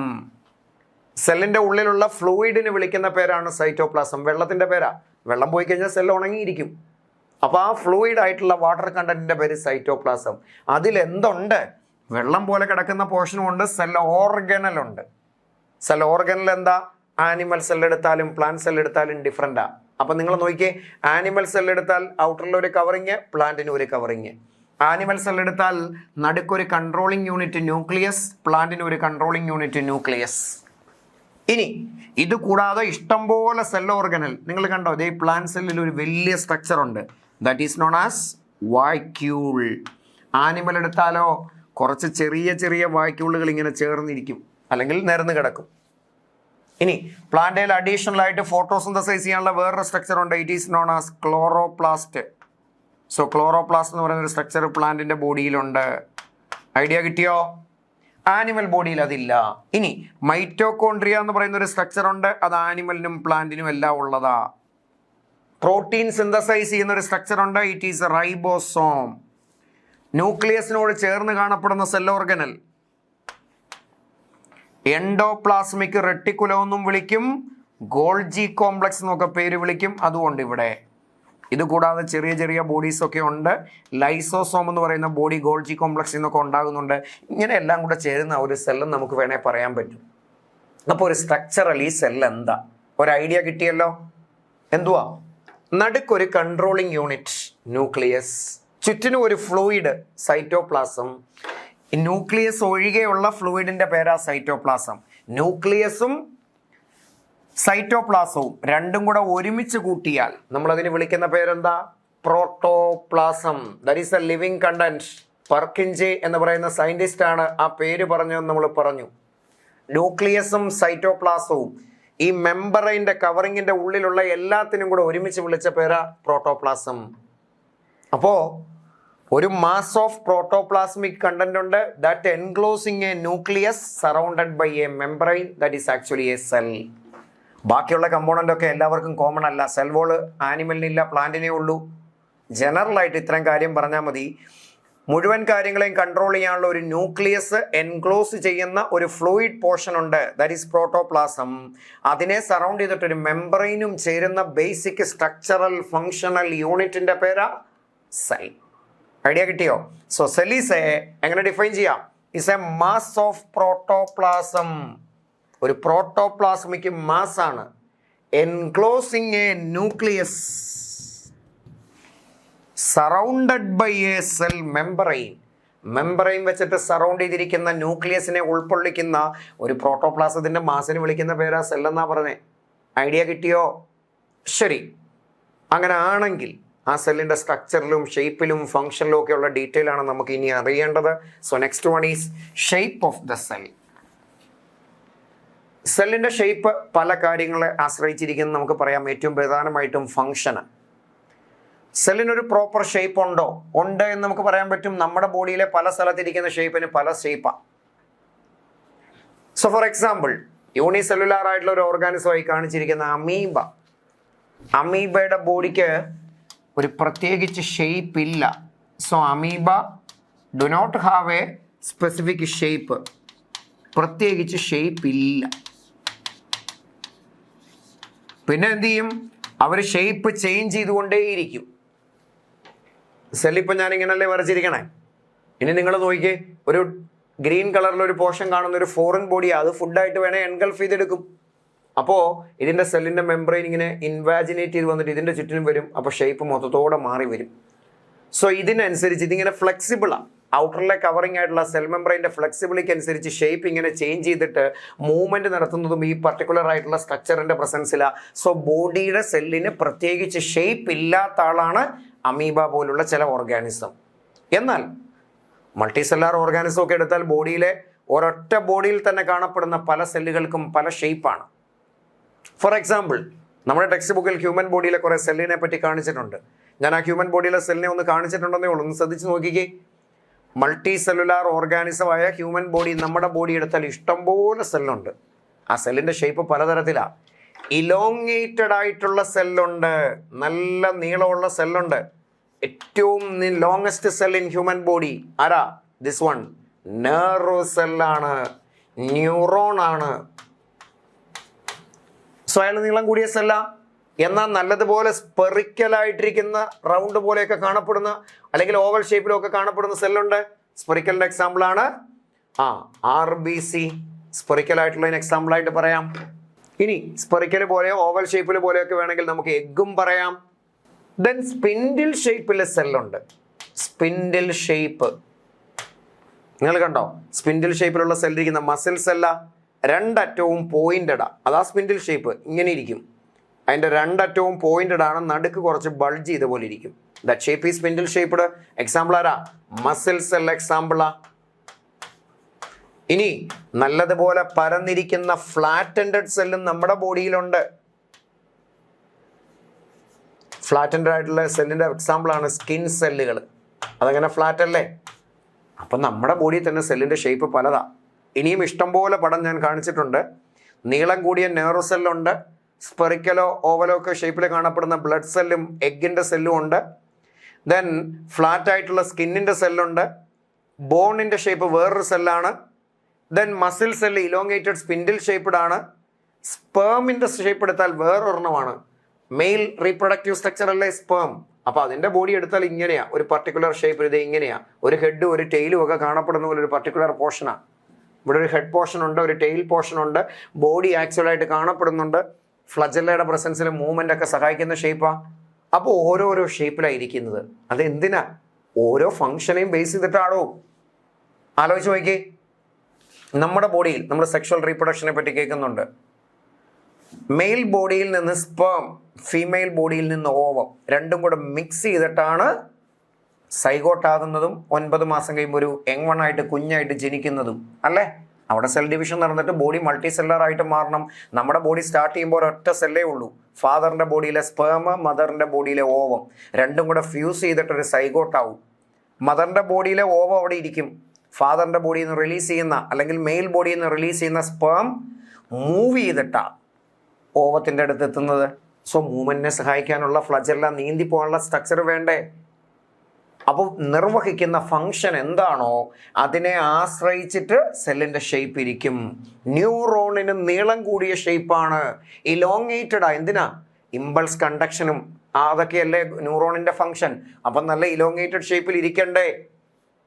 ഇനി നിങ്ങൾ പ്ലാന്റിൻ്റെ ബോഡിയെ പറ്റി ആലോചിച്ച് നോക്കിയേ. പ്ലാന്റ് ബോഡിയിൽ സെല്ലുണ്ട്, സൈലം. അതൊരു ടിഷ്യൂവാണ്. You know xylem, it's a complex tissue that made up of more than one type of cell. ആ സെല്ലിൻ്റെ പേരെന്നാണെന്നറിയോ? ചിലപ്പോൾ കേട്ടിട്ടുണ്ടാവും, അല്ലെ ഹയർ ക്ലാസ്സിൽ കേൾക്കും. Vessel, tracheid, xylem fibre, xylem parenchyma, അങ്ങനെ 4 ഡിഫറെൻ്റ് ടൈപ്പിലുള്ള ഷേപ്പിലുള്ള സെല്ലുകൾ ചേർന്നിരിക്കുന്ന എല്ലാം കൂടെ ചേർന്ന ഒരു കോംപ്ലക്സ് ടിഷ്യൂവിൻ്റെ പേരാണ് സൈലം. എന്താ പ്ലാന്റ് ബോഡിയിൽ സൈലത്തിൻ്റെ function? You have any idea? ഉണ്ട്, എല്ലാവർക്കും അറിയാം. എന്താ സൈലത്തിൻ്റെ ഫംഗ്ഷൻ? കണ്ടക്ഷൻ ഓഫ് വാട്ടർ അല്ലേ? അപ്പോൾ നിങ്ങളൊന്ന് ആലോചിച്ച് നോക്കി, സോയിലിൽ കിടക്കുന്ന വെള്ളം റൂട്ടിൽ കയറി, റൂട്ടിൽ നിന്ന് ഇങ്ങനെ പാസ് ചെയ്ത് സ്റ്റെമ്മിൽ കൂടെ കയറി ലീഫിലെത്തി, ലീഫിൽ നിന്ന് ഇവാപ്പറേറ്റ് ചെയ്ത് പുറത്തേക്ക് പോകും. മഴയും ക്ലൗഡ് ഫോർമേഷനെയൊക്കെ സഹായിക്കുന്നുണ്ട്. ഇങ്ങനെയൊക്കെ നമ്മൾ കേട്ടിട്ടുണ്ട്, ശരിയല്ലേ? അപ്പം മണ്ണിൽ നിന്ന് കയറിയ വെള്ളം നല്ല പൊക്കമുള്ള പ്ലാന്റിന് മുകളിൽ വരെ എത്തണമെങ്കിൽ വെള്ളം കയറ്റിക്കൊണ്ട് പോകുന്ന ആളാരാ? സൈലമാണ്. അപ്പം സൈലത്തിൻ്റെ ഷേപ്പ് എങ്ങനെ ഇരിക്കണം? നീളം കൂടിയ ട്യൂബ് ലൈക്ക് സെല്ലായിരിക്കണം. പൈപ്പ് പോലെ ഇരുന്നാലല്ലേ വെള്ളം കയറാൻ പറ്റൂ. അതാണ് സൈലത്തിൻ്റെ ഷേപ്പ്. ഓക്കെ, വേറെ ചില ആൾക്കാരുടെ ഷേപ്പ് അപ്പോൾ വേറെ രീതിയിൽ മാറേണ്ടി വരും. നമ്മുടെ ബോഡിയിൽ സ്കിന്നിൻ്റെ അവിടെ ഇരിക്കുന്ന സെല്ലിൻ്റെ ഷേപ്പാണോ അകത്തിരിക്കുന്ന സെല്ലിന്? അല്ല. അല്ലെങ്കിൽ ബോഡിയിലെ വേറൊരു സ്ഥലത്തിരിക്കുന്ന സെല്ലിൻ്റെ ഷേപ്പ് അല്ല വേറൊരു റീജിയനിലുള്ളത്. സോ എന്ത് ഫങ്ഷൻ നിർവഹിക്കണം ബോഡിയിൽ, അതിനെ ആശ്രയിച്ചിട്ട് അതിൻ്റെ ഷേപ്പിന് വേരിയേഷൻ വരാം. വെള്ളം കയറ്റിക്കൊണ്ട് പോകാൻ പൈപ്പ് പോലിരിക്കുന്ന സെല്ലായിരിക്കണം സൈലം, അല്ലെങ്കിൽ ടിഷ്യൂ ആയിരിക്കണം. ഇമ്പൾസ് കണ്ടക്ഷൻ നടത്താൻ നീളം കൂടിയ സെല്ലായിരിക്കണം നെർവ് സെൽ. മൂവ്മെന്റിനെ സഹായിക്കാൻ ഫ്ലജല്ലയുള്ള നീന്തിപ്പോകാൻ പറ്റുന്ന സെല്ലായിരിക്കണം, ഓട്ടമത്സരം നടത്താൻ പറ്റുന്ന സെല്ലായിരിക്കണം സ്പേമിൻ്റെ സെല്ല്. ഫ്ലാറ്റ് ആയിട്ടുള്ള സെല്ലായിരിക്കണം സ്കിൻ സെല്ലായിട്ടിരിക്കേണ്ടത്. അപ്പോൾ ചുരുക്കത്തിൽ പ്രൊട്ടക്ഷൻ കൊടുക്കുന്ന സെല്ലിൻ്റെ ഔട്ടറിലെ കവറിങ് നല്ല കട്ടിയായിരിക്കണം. സോ സെല്ലിന് പ്രത്യേകിച്ച് ഷേപ്പ് ഇല്ലാത്തവരുണ്ട്, അമീബ പോലെ. ഷേപ്പ് ഉണ്ട്, അത് അവരുടെ ബോഡിയിൽ എവിടെയാണ് കാണപ്പെടുന്നതിനും എന്ത് ഫങ്ഷനാണ് നിർവഹിക്കുന്നതിനും അനുസരിച്ചിരിക്കും. ഞാൻ പറഞ്ഞു, സൈലം കണ്ടക്ഷന് വേണ്ടി ട്യൂബായി, ഇമ്പൾസ് കണ്ടക്ഷന് വേണ്ടി നെർവ് സെല്ലിന് നീളം കൂടി, മൂവ്മെന്റിന് വേണ്ടി സ്പേമിനൊരു ഷേപ്പ് കിട്ടി. ഇനി ഇരുന്ന സ്ഥലത്തിനെയും ആശ്രയിച്ചിരിക്കും. ബോഡിയിലെ സ്കിന്നിലിരിക്കുന്ന സെല്ലിൻ്റെ ഷേപ്പ് അല്ല അകത്തിരിക്കുന്നത്, കാരണം രണ്ടിടത്തും രണ്ട് ഫംഗ്ഷനാണ്. പ്ലാന്റിൻ്റെ ബോഡിയിൽ സൈലത്തിൻ്റെ ഫംഗ്ഷൻ അല്ല ചുറ്റിനും ഉള്ളതിൻ്റെ സെല്ലിൻ്റെ ഷേപ്പ്. ചുറ്റിനും ഇരിക്കുന്നതിൻ്റെ ഫംഗ്ഷൻ നല്ല പ്രൊട്ടക്ഷൻ കൊടുക്കല, കണ്ടക്ഷൻ അല്ലല്ലോ. അപ്പോൾ രണ്ടിൻ്റെ ഷേപ്പും രണ്ടാം. സോ ബോഡിയിൽ ഇരിക്കുന്ന സ്ഥലത്തെ ആശ്രയിച്ചിട്ട്, ആ ബോഡിയിൽ ആ സെല്ലുകൾ നിർവഹിക്കുന്ന ഫംഗ്ഷനെ ആശ്രയിച്ചിട്ട് ഷേപ്പ് മാറാം. സോ ഹ്യൂമൻ ബോഡിയിലെ പല സെല്ലുകളുടെ ഷേപ്പ് ഞാനിവിടെ കാണിച്ചു, ടെക്സ്റ്റ് ബുക്കിലും കൊണ്ട് കാര്യങ്ങൾ അറിഞ്ഞിരിക്കുക. ഇങ്ങനെ ഒബ്സർവ് ചെയ്തപ്പോഴാണ് സെല്ലിനെ കുറിച്ചൊരു ഐഡിയ ഒക്കെ അത്യാവശ്യം കിട്ടിയത്. സോ ഐഡിയ കിട്ടിയപ്പോൾ രണ്ട് തരത്തിലുള്ള സെല്ലുകളായിട്ട് നമുക്ക് ഒബ്സർവ് ചെയ്യാൻ പറ്റി, prokaryotic cell and eukaryotic cell. നിങ്ങളുടെ മനസ്സിൽ കൺസെപ്റ്റ് ഉണ്ടാവട്ടെ. പ്രോക്യാരിയോട്ടിക് സെല്ലിന്റെ ടിപ്പിക്കൽ എക്സാമ്പിൾ ബാക്ടീരിയ. യൂക്യാരിയോട്ടിക് സെല്ലിന്റെ ടിപ്പിക്കൽ എക്സാമ്പിൾ ആനിമൽ സെല്ലും പ്ലാന്റ് സെല്ലും ഒക്കെയാണ്. ഈ പച്ച കളറിൽ കാണിച്ചത് പ്ലാന്റ് സെല്ലാണ്, ബ്ലൂ കളറിൽ കാണിച്ചത് ആനിമൽ സെല്ലാണ്.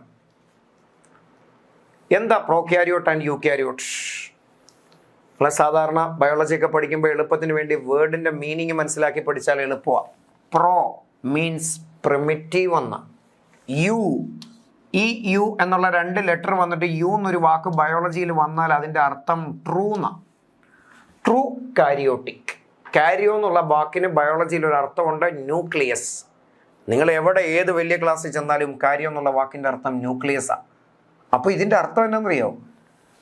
ഒരു ട്രൂ ന്യൂക്ലിയസ് സെല്ലിൻ്റെ ഉള്ളിൽ ഉണ്ടെങ്കിൽ ആ സെല്ലുകളെ വിളിക്കുന്ന പേരാ യൂക്യാരിയോട്ടിക് സെൽ. നമ്മുടെ ബോഡിയിലെ കാര്യങ്ങളെല്ലാം കൺട്രോൾ ചെയ്യാൻ ന്യൂക്ലിയസ് ഇല്ലേ? അങ്ങനെ ഉണ്ടെങ്കിൽ നമ്മുടെ ബോഡിയും പ്ലാന്റിൻ്റെ ബോഡിയിലുള്ളതുകൊണ്ട് പ്ലാന്റും എല്ലാം യൂക്യാരിയോട്ടിക്കാണ്. പക്ഷേ നല്ല ന്യൂക്ലിയസ് ഇല്ല, പ്രിമിറ്റീവ് എന്ന ഈ വാക്കിൻ്റെ അർത്ഥം. പ്രിമിറ്റീവ് ന്യൂക്ലിയസ് ആണ് ഉള്ളതെങ്കിൽ ആ സെല്ലുകളെ വിളിക്കുന്ന പേരാ prokaryotic. Based on the structural complexity and organization, organisms are divided into two, prokaryotic cell and eukaryotic cell. So അവരുടെ കുറച്ച് ഡിഫറൻസ് നിങ്ങളുടെ ടെക്സ്റ്റ് ബുക്കിൽ, സ്കൂളിലെ NCERT ടെക്സ്റ്റ് ബുക്കിൽ 3-4 പേജുകൾ ചാപ്റ്റർ മറിച്ച് ചെയ്യുമ്പോൾ ഒരു കോളം വരച്ചിട്ട് പ്രോക്യാരിയോട്ടും യൂക്യാരിയോട്ടും തമ്മിലുള്ള ഡിഫറൻസിനെ കുറിച്ച് ചോദിച്ചിട്ടുണ്ട്. കുറച്ച് കാര്യങ്ങൾ ഫില്ലിംഗ് ദ ബ്ലാങ്ക്സ് പോലെ ഇട്ടിട്ടുണ്ട് നമ്മൾ ഫില്ല് ചെയ്യാൻ. സോ അതിൻ്റെ ആൻസറും കൂടിയാണ് പറയാൻ പോണേ. പ്രോക്യാരിയോട്ടിക് സെല്ലിൻ്റെ ജനറൽ ആയിട്ടുള്ള സൈസ് പറഞ്ഞാൽ 1 തൊട്ട് 10 വരെ മൈക്രോമീറ്റർ ആണ് ഈ പറഞ്ഞ സെല്ലുകളുടെ സൈസ്. യൂക്യാരിയോട്ടിക് സെല്ലിൻ്റെ സൈസോ 5 തൊട്ട് 100 മൈക്രോമീറ്റർ വരെ എന്നൊക്കെ ടെക്സ്റ്റിൽ പറയുന്നുണ്ട്. അതുപോലെ അങ്ങനെ അറിഞ്ഞിരിക്കുക. എക്സാമ്പിൾ ഞാൻ പറഞ്ഞു. പ്രോക്യാരിയോട്ടിൻ്റെ എക്സാമ്പിൾ ബാക്ടീരിയ ടിപ്പിക്കൽ എക്സാമ്പിളാണ്. യൂക്യാരിയോട്ടിന് ആനിമൽ സെല്ലും പ്ലാന്റ് സെല്ലും ഫംഗൽ സെല്ലും എല്ലാം എക്സാമ്പിളാണ്. ഇനി വാക്കിൻ്റെ അർത്ഥം വെച്ചിട്ട് കാര്യങ്ങളിലേക്ക് പോകാം. Prokaryotic, that means well developed nucleus absent ആണ്. സോ വെൽ ഡെവലപ്ഡ് ന്യൂക്ലിയസ് ഇല്ലാത്ത സെല്ലുകളെ വിളിക്കുന്ന പേരാണ് പ്രോക്യാരിയോട്ടിക്. അപ്പം ന്യൂക്ലിയസിനെ പറ്റി നമുക്ക് കാണാൻ പറ്റണോ, അതിൻ്റെ സ്ട്രക്ചർ മനസ്സിലാക്കാൻ പറ്റണോ, എന്നാലല്ലേ വെൽ ഡെവലപ്ഡ് ന്യൂക്ലിയസ് ഉണ്ടോ ഇല്ലയോ എന്ന് അറിയാൻ പറ്റൂ. അത് ഈ ചാപ്റ്ററിൽ പഠിക്കാൻ പോവാ. ഇനി വെൽ ഡെവലപ്ഡ് ആയിട്ടുള്ള ന്യൂക്ലിയസ് പ്രസന്റ് ആണെങ്കിൽ അതിൻ്റെ പേര് ട്രൂ ന്യൂക്ലിയസ് ഉള്ളവരെന്ന. So they are called eukaryotic. അപ്പം നിങ്ങളുടെ മനസ്സിലൊരു സംശയം ഇല്ലേ, എന്താണ് ഒരു വെൽ ഡെവലപ്ഡ് ന്യൂക്ലിയസ്? ഞാനൊന്ന് കാണിക്കട്ടെ. നിങ്ങൾ സെല്ല് നോക്കിയേ, ഈ ബോർഡ് ഒരു സെല്ലാണെന്ന് വിചാരിച്ചു. അങ്ങനെയാണെങ്കിൽ ദേ ഈ സെല്ലിൻ്റെ ഒരു സൈഡിൽ ഞാൻ ചുമ്മാ ന്യൂക്ലിയസിനെ ഒന്ന് വരച്ചു. ഇതാണ് ഒരു ന്യൂക്ലിയസ്. ന്യൂക്ലിയസ് എന്ന് പറയുന്ന സ്ട്രക്ചർ എടുത്താൽ 2 കവറിംഗ് ഉണ്ട്. ഡബിൾ മെമ്പറൈൻ കവറിംഗ് ഉള്ള സ്ട്രക്ചറാണ് ന്യൂക്ലിയസ്. ഇങ്ങനെയാണ് ന്യൂക്ലിയസിൻ്റെ structure. There is an outer membrane and inner membrane. ഇതിൻ്റെ ഉള്ളിൽ ഒരു ഫ്ലൂയിഡ് ഉണ്ട്, സെല്ലിൻ്റെ ഉള്ളിൽ കാണപ്പെടുന്ന പോലെ. ന്യൂക്ലിയോപ്ലാസം എന്നാണ് പേര്. ഇനി ഇതിൻ്റെ ഉള്ളിൽ തന്നെ വേറൊരു സ്ട്രക്ചർ ഉണ്ട്, നോൺ മെമ്പറേനിയസ്, കവറിംഗ് ഒന്നും ഇല്ലാത്ത ഒരു സ്പെറിക്കൽ ഷേപ്പിലുള്ള ബോഡി ഉണ്ട്, ന്യൂക്ലിയോലസ് എന്നാണ് പേര്. ഇനി ഇതിൻ്റെ ഏകദേശം സെൻട്രൽ റീജിയനിൽ ഫിലമെന്റൽ നെറ്റ്വർക്ക് പോലെ, കയറ് പോലെ കെട്ടുപിണഞ്ഞു കിടക്കുന്ന സ്ട്രക്ചർ ഇങ്ങനെ. സോ അതിന് വിളിക്കുന്ന പേര് ക്രൊമാറ്റിൻ ഫൈബർ എന്ന്. ഇത്രയും കാര്യങ്ങൾ പ്രസന്റ് ആണെങ്കിൽ that is A true nucleus. അപ്പോൾ ഈ പേരിൽ നിന്ന് തന്നെ ഒത്തിരി കാര്യങ്ങൾ കിട്ടി. ഇതെല്ലാം പ്രസന്റ് ആണ് ഇവിടെ, ഇവിടെ ഇതെല്ലാം ആബ്സെന്റാണ്. ബാക്ടീരിയയുടെ സെല്ലെടുത്താൽ ന്യൂക്ലിയസ് എന്നുള്ള കൺസെപ്റ്റ് ഉണ്ടോ എന്ന് ചോദിച്ചാൽ ഉണ്ട്, പക്ഷെ അത് നല്ല ന്യൂക്ലിയസ് അല്ല. എന്ന് വെച്ചാൽ ന്യൂക്ലിയസിന്റെ നല്ലത് എന്താ? ന്യൂക്ലിയസിന് ചുറ്റിനും ഒരു ന്യൂക്ലിയർ മെമ്പറൈൻ ഉണ്ട്, outer membrane, inner membrane, nucleoplasm, nucleolus, chromatin fibres. ഇതെല്ലാം ഉണ്ടെങ്കിൽ ആ ട്രൂ ന്യൂക്ലിയസ്. ബാക്ടീരിയക്ക് ഇതെല്ലാം ഒന്നും ഇല്ല. പിന്നെ ഇവിടെയോ, അവിടെ വെൽ ഡെവലപ്ഡ് ന്യൂക്ലിയസ് ഉണ്ട്. എന്ന് വെച്ചാൽ അതിന്റെ അർത്ഥം എന്താ? ന്യൂക്ലിയർ മെമ്പറൈൻ പ്രസന്റ് ആണ്. ന്യൂക്ലിയർ മെമ്പറൈൻ ഉണ്ട്, ന്യൂക്ലിയോലെസ് പ്രസന്റ് ആണ്. ദെൻ ഉള്ളിലുള്ള സ്ട്രക്ചർ അതിന്റെ പേര് ക്രൊമാറ്റിൻ എന്നാണ്. ക്രൊമാറ്റിൻ ഉണ്ടാക്കിയിരിക്കുന്ന DNA-യും പ്രോട്ടീനും ചേർത്തിട്ടാണ്. അത് മാറി പല നമ്പർ ഓഫ് ക്രോമോസോം ഉണ്ടാവുകയും ചെയ്യും. സോ ഇതിൻ്റെ ഉദ്ദേശം എന്താണെന്നറിയോ? നമ്മുടെ ബോഡിയിലും ക്രോമോസോം ഉണ്ട്, പഠിക്കും ലേറ്റർ. എത്രയാണെന്നറിയോ? 46. 46 ക്രോമോസോം കാണിക്കപ്പെടുന്ന ഓർഗാനിസത്തെയാണ് ഹ്യൂമൻ ബീങ്സ് എന്ന് വിളിക്കേണ്ടത്. നമുക്ക് എവിടെ നിന്നാണ് ഈ 46 കിട്ടണേ? 23 from father's body and 23 from mother's body. ഫാദറിൻ്റെ ബോഡിയിലെ സ്പേം വഴി 23 കിട്ടും, മദറിൻ്റെ ബോഡിയിലെ ഓവം വഴി 23 കിട്ടും. രണ്ടും കൂടെ കൂടിച്ചേർന്ന നമ്മുടെ ബോഡിക്ക് 46 ക്രോമോസോം കിട്ടിയത്. ഓക്കെ, സോ അങ്ങനെയുള്ള കൺസെപ്റ്റ് എല്ലാം ഉണ്ടെങ്കിൽ ട്രൂ ന്യൂക്ലിയസ് ആണ്. നല്ല ക്രോമോസോം ഉണ്ട്, മെനി ക്രോമോസോം ഉണ്ട് 46 പോലെ. ക്രൊമാറ്റിൻ എന്ന് പറയുന്ന DNA-യുടെ സ്ട്രക്ചർ ഉണ്ട്, ന്യൂക്ലിയർ മെമ്പറൈനും ന്യൂക്ലിയോലസും ഒക്കെ ഉണ്ട്. ഇതൊക്കെ ഉള്ളവരാ പ്ലാന്റ് സെല്ലും ആനിമൽ സെല്ലും ഫംഗസും ഒക്കെ. പക്ഷെ ബാക്ടീരിയക്കോ ന്യൂക്ലിയർ മെമ്പറൈൻ ഇല്ല, ന്യൂക്ലിയോലസ് ഇല്ല, ക്രൊമാറ്റിൻ എന്ന് പറയുന്ന കൺസെപ്റ്റ് ഇല്ല. ഒരു സിംഗിൾ ക്രോമോസോം മാത്രമേ ഉള്ളൂ, സിംഗിൾ DNA സ്ട്രാൻഡേ ഉള്ളൂ. അതിന് വിളിക്കുന്ന പേരെന്താണെന്നറിയോ? ന്യൂക്ലിയോയിഡ്. പ്രിമിറ്റീവ് ന്യൂക്ലിയസിന് വിളിച്ച പേരാണ് ന്യൂക്ലിയോയിഡ്. ഇനി ഞാൻ മുമ്പേ വരച്ച് കാണിച്ചപ്പോൾ പറഞ്ഞു സെല്ലിന്റെ ഉള്ളിൽ കൺട്രോളിംഗ് യൂണിറ്റ് ന്യൂക്ലിയസ് കഴിഞ്ഞാൽ പിന്നെ കുറേ സൈറ്റോപ്ലാസത്തിൽ സെൽ ഓർഗനിലുണ്ട്. Endoplasmic reticulum, Golgi complex, lysosome, വാക്യൂളും, മൈറ്റോകോൺട്രിയ, ക്ലോറോപ്ലാസ്റ്റ്, റൈബോസോം എന്നില്ലേ. അങ്ങനെയുള്ള സെൽ ഓർഗനൽസ് ജനറലി പ്രോക്യാരിയോട്ടിന് ഇല്ല. So cell organelles generally absent ആണ്. പക്ഷേ മെമ്പറൈൻ ബൗണ്ടഡ് സെൽ ഓർഗനൽ എല്ലാം വെൽ ഡെവലപ്ഡ് ആയിട്ട് പ്രസന്റ് ആണ്. യൂക്യാരിയോട്ടിക് ഓർഗാനിസത്തിൽ സെൽ ഓർഗനൽ പ്രസന്റ് ആണ്. ഇനി ബാക്ടീരിയയുടെ സെല്ലെടുത്താലും നമ്മുടെ സെല്ലെടുത്താലും ഒക്കെ കോമൺ ആയിട്ടൊരു സെൽ ഓർഗനലുണ്ട്. ആരാണെന്നറിയോ? നമുക്ക് സിലബസിൽ അങ്ങനെ കാര്യമായിട്ട് എടുത്തു പറയുന്നില്ല, പക്ഷേ ഈ 2 പടം കൊടുത്തിട്ടുണ്ട്. ആ പടത്തിൽ ലേബൽ ചെയ്ത് വെച്ചിട്ടുണ്ട്. നിങ്ങളുടെ ടെക്സ്റ്റ് ബുക്ക് നോക്ക്, ബാക്ടീരിയയുടെ ഒരു പടമുണ്ട്. അതിൽ സെൽ ഓർഗനിലായിട്ട് ഒരേ ഒരാളെ ലേബൽ ചെയ്തിട്ടുള്ളൂ. റൈബോസോമ 70S എന്നുള്ളൊരു കൺസെപ്റ്റാണ്. എസ് എന്ന് വെച്ചാൽ സ്വെഡ്ബർഗ് യൂണിറ്റ് അല്ലെങ്കിൽ സെഡിമെന്റേഷൻ കോഎഫിഷ്യന്റ് എന്നൊക്കെയാണ്, വിട്ടേക്കൂ. പക്ഷേ യൂക്യാരിയോട്ടിലും ഉണ്ട് റൈബോസോം. യൂക്യാരിയോട്ടിൻ്റെ പടത്തിലും ലേബൽ ചെയ്തിട്ടുണ്ട്. അതൊന്നും നമുക്ക് പഠിക്കാനില്ല. അതിന് 80S എന്നാണ്. ഡിഫറൻസ് ഉണ്ട്, അതിൻ്റെ സബ് യൂണിറ്റുകൾ ഉണ്ടാക്കിയത് വെച്ചൊക്കെ ചേർത്ത് നോക്കിയാൽ. പക്ഷേ ജനറലി അതുണ്ടെങ്കിൽ അതിന് ഡിഫറൻസ് ഉണ്ടെന്നാണ് പറഞ്ഞത്. So these are the sum of the difference between prokaryotic cell and eukaryotic cell. Idea കിട്ടിയോ? സോ നമ്മൾ ഇതുവരെ പറഞ്ഞുകൊണ്ടിരുന്ന കാര്യങ്ങൾ എന്നാന്ന് മനസ്സിലായോ? ബേസിക്കലി ഒരു സെൽ ആരാ, അതിൻ്റെ സ്ട്രക്ചർ എന്താ, ഈ കാര്യങ്ങളാണ് സംസാരിച്ചുകൊണ്ടിരുന്നത്. സെല്ലിന്റെ സ്ട്രക്ചറൽ ഡീറ്റെയിൽ പ്രോക്യാരിയോട്ടും യൂക്യാരിയോട്ടും തിരിക്കുന്നു പറഞ്ഞു. NCERT-യിലെ ആ കോളം വരച്ചുള്ള ഫില്ലിംഗ് ദ ബ്ലാങ്ക്സിന്റെ ആൻസറും കൂടെ കിട്ടി. സൈസ് കുറഞ്ഞവരാണ് പ്രോക്യാരിയോട്ട്, സൈസ് കുറച്ചുകൂടെ കൂടിയവരാണ് യൂക്യാരിയോട്ട്. നല്ല ന്യൂക്ലിയസ് ഇല്ലാത്തവര് പ്രോക്യാരിയോട്ട്, നല്ല ന്യൂക്ലിയസ് ഉള്ളവർ eukaryote. That means nuclear membrane, nucleoplasm, nucleolus, chromatin ഇതൊക്കെ പ്രസന്റ് ആണ്, ക്രോമോസോമും ഒക്കെ. അങ്ങനെയാണെങ്കിൽ യൂക്യാരിയോട്ടാണ്. ഇതൊന്നും ഇല്ലാത്തൊരു പ്രിമിറ്റീവ് ന്യൂക്ലിയസിന് വിളിച്ച പേരാ ന്യൂക്ലിയോയിഡ്. അതാണ് പ്രോക്യാരിയോട്ട് ബാക്ടീരിയക്കുള്ളത്. ഇനി സെൽ ഓർഗനിൽ, സാധാരണയുള്ള ഓർഗനിൽ ബാക്ടീരിയക്ക് ആബ്സെന്റ്, പക്ഷെ ഇവിടെ എല്ലാം പ്രസന്റ്. ഒരേ ഒരു ഓർഗനിൽ മാത്രം കോമൺ ഉണ്ട്, അത് റൈബോസോം. രണ്ടും രണ്ട് ടൈപ്പാ. പ്രോക്യാരിയോട്ടിന്റെ എക്സാമ്പിൾ ആണ് ബാക്ടീരിയ, യൂക്യാരിയോട്ടിന്റെ എക്സാമ്പിൾ ആണ് ആനിമൽസും പ്ലാന്റ്സും ഫംഗസും പരമേസിയവും യൂഗ്ലീനയും അമീബ എല്ലാം എക്സാമ്പിളാണ്. പക്ഷേ അവരൊക്കെ യൂണിസെല്ലാർ, അത് വേറെ ഇത് വേറെ. ബാക്ടീരിയ ആണ് പ്രോക്യാരിയോട്ടിന്റെ ഏറ്റവും ടിപ്പിക്കൽ എക്സാമ്പിൾ ആയിട്ട് നമുക്ക് പറയാനായിട്ട് പറ്റുന്നത്. ഐഡിയ ക്ലിയർ ആയോ? സോ ഈ രണ്ട് സെല്ലുകളും തമ്മിലുള്ള ഡിഫറൻസിനെ ഞാൻ റഫായിട്ടൊന്ന് വരച്ച് കാണിക്കട്ടെ, നിങ്ങൾ ശ്രദ്ധിച്ചോളൂ. അപ്പോൾ ആ സ്ട്രക്ചർ ഒന്ന് ശ്രദ്ധിച്ചേ. പ്രോക്യാരിയോട്ടിന്റെ സെല്ലിന്റെ ഏറ്റവും ടിപ്പിക്കൽ എക്സാമ്പിൾ ആണ് ബാക്ടീരിയയുടെ സെൽ.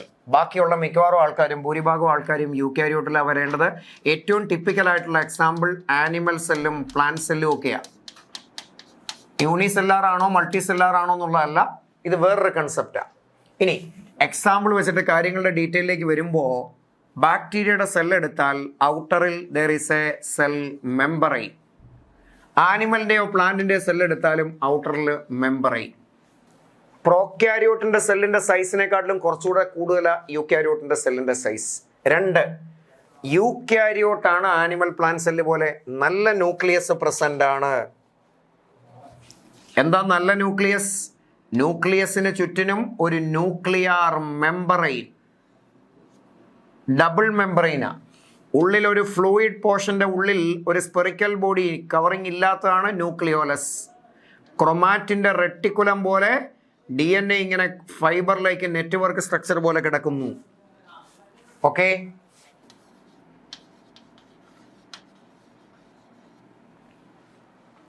അപ്പോൾ അവിടെ ന്യൂക്ലിയോലസ് പ്രസന്റാ, ന്യൂക്ലിയോപ്ലാസം പ്രസന്റാ, ക്രൊമാറ്റിൻ ഫൈബറും ക്രോമോസോം എന്നുള്ള കൺസെപ്റ്റും ഒക്കെ ഉണ്ട്.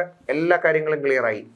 ബാക്ടീരിയ എടുത്താലോ, ഇയാൾക്ക് ചുറ്റിനും ഒരു കവറിങ് ഇല്ല. അപ്പോൾ ഈ ന്യൂക്ലിയർ മെമ്പറൈൻ ഇല്ല. ന്യൂക്ലിയോപ്ലാസം ബ്ലാക്ക് കളറിൽ ഷെയ്ഡ് ചെയ്തോ ഇല്ല. ന്യൂക്ലിയോലസ് ആ സ്പെറിക്കൽ ബോഡി ഇല്ല. ഇങ്ങനെ ഒത്തിരി ക്രോമോസോമായിട്ട് മാറാനുള്ള ഫിലമെന്റൽ നെറ്റ്വർക്ക് പോലുള്ള ക്രൊമാറ്റിനും ഇല്ല. പിന്നെ എന്താ ഉള്ളത്? ഈ കാണിച്ച ക്രൊമാറ്റിൻ പോലെ DNA ഉണ്ട്. അതെങ്ങനെ ഇരിക്കും? സർക്കുലർ ആയിട്ടുള്ള ഒരു സിംഗിൾ ഡബിൾ സ്ട്രാൻഡഡ് DNA, 2 ലെയറുള്ള ഒരു DNA. അതാണ് DNAയുടെ സ്ട്രക്ചർ. സർക്കുലർ ആണ്. ഒരു റബ്ബർ ബാൻഡ് വെച്ചാൽ എങ്ങനെ ഇരിക്കും? അത് മാത്രമാണ് ഇവിടുത്തെ ന്യൂക്ലിയസ്. ഇവിടെയോ ഒരു ബോൾ പോലെ ആയിരുന്നെന്ന് ആലോചിക്കുക.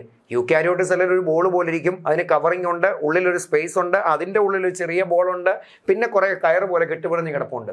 ഇവിടെ ആ കയറ് പോലെ കിടന്ന് അവിടെ നീളത്തിൽ ഇങ്ങനെ കുറേ എണ്ണം കിടക്കുക. പക്ഷെ ഇവിടെ അങ്ങനല്ല. ഒരൊറ്റ റബ്ബർ ബാൻഡ് മാത്രം. ബോളല്ല, റൗണ്ട് പോലെ ഇരിക്കും, പക്ഷെ റബ്ബർ ബാൻഡ് പോലെയാ. ഒരു 3 ഡയമെൻഷണൽ നെറ്റ്വർക്ക് ഒന്നും ഇല്ല, അതിൻ്റെ ഉള്ളിൽ സ്പേസോ വേറെ കണ്ടന്റോ ഇല്ല. സോ ഇത് മാത്രം അതിൻ്റെ DNA. ഇനി സെൽ ഓർഗനിൽ നമ്മൾ കൺസിഡർ ചെയ്താൽ, ആനിമൽ സെല്ലും പ്ലാന്റ് സെല്ലും ഒക്കെ എടുത്തു കഴിഞ്ഞാൽ കോമൺ ആയിട്ടുള്ള സെൽ ഓർഗനിലാണ് മൈറ്റോകോൺട്രിയ എന്ന് പറയുന്ന സ്ട്രക്ചർ.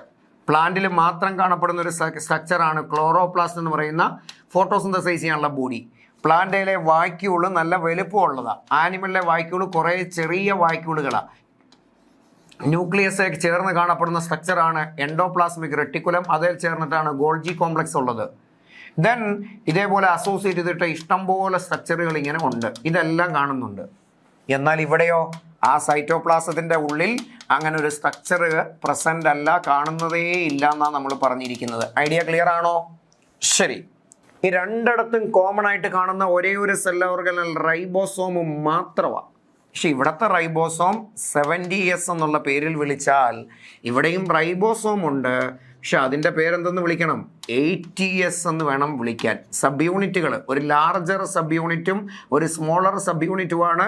2 ഡിഫറെൻറ്റ് സബ് യൂണിറ്റുകൾ ചേരുന്ന ഒരു റൈബോസോമ അവിടെ. പക്ഷെ ഇവിടെ വേറൊരു ടൈപ്പാണ്. സോ ഇതിൻ്റെ example bacteria. Eukaryotic cell structure കാണിച്ചതിൻ്റെ എക്സാമ്പിൾ പ്ലാന്റും ആനിമലും ഫംഗസും യൂക്യാരിയോട്ടിക്കാണ്. അമീബ യൂക്യാരിയോട്ടിക്കാണ്. ദെൻ യൂഗ്ലീന യൂക്യാരിയോട്ടിക്കാണ്. പരമേസിയം യൂക്യാരിയോട്ടിക്കാണ്.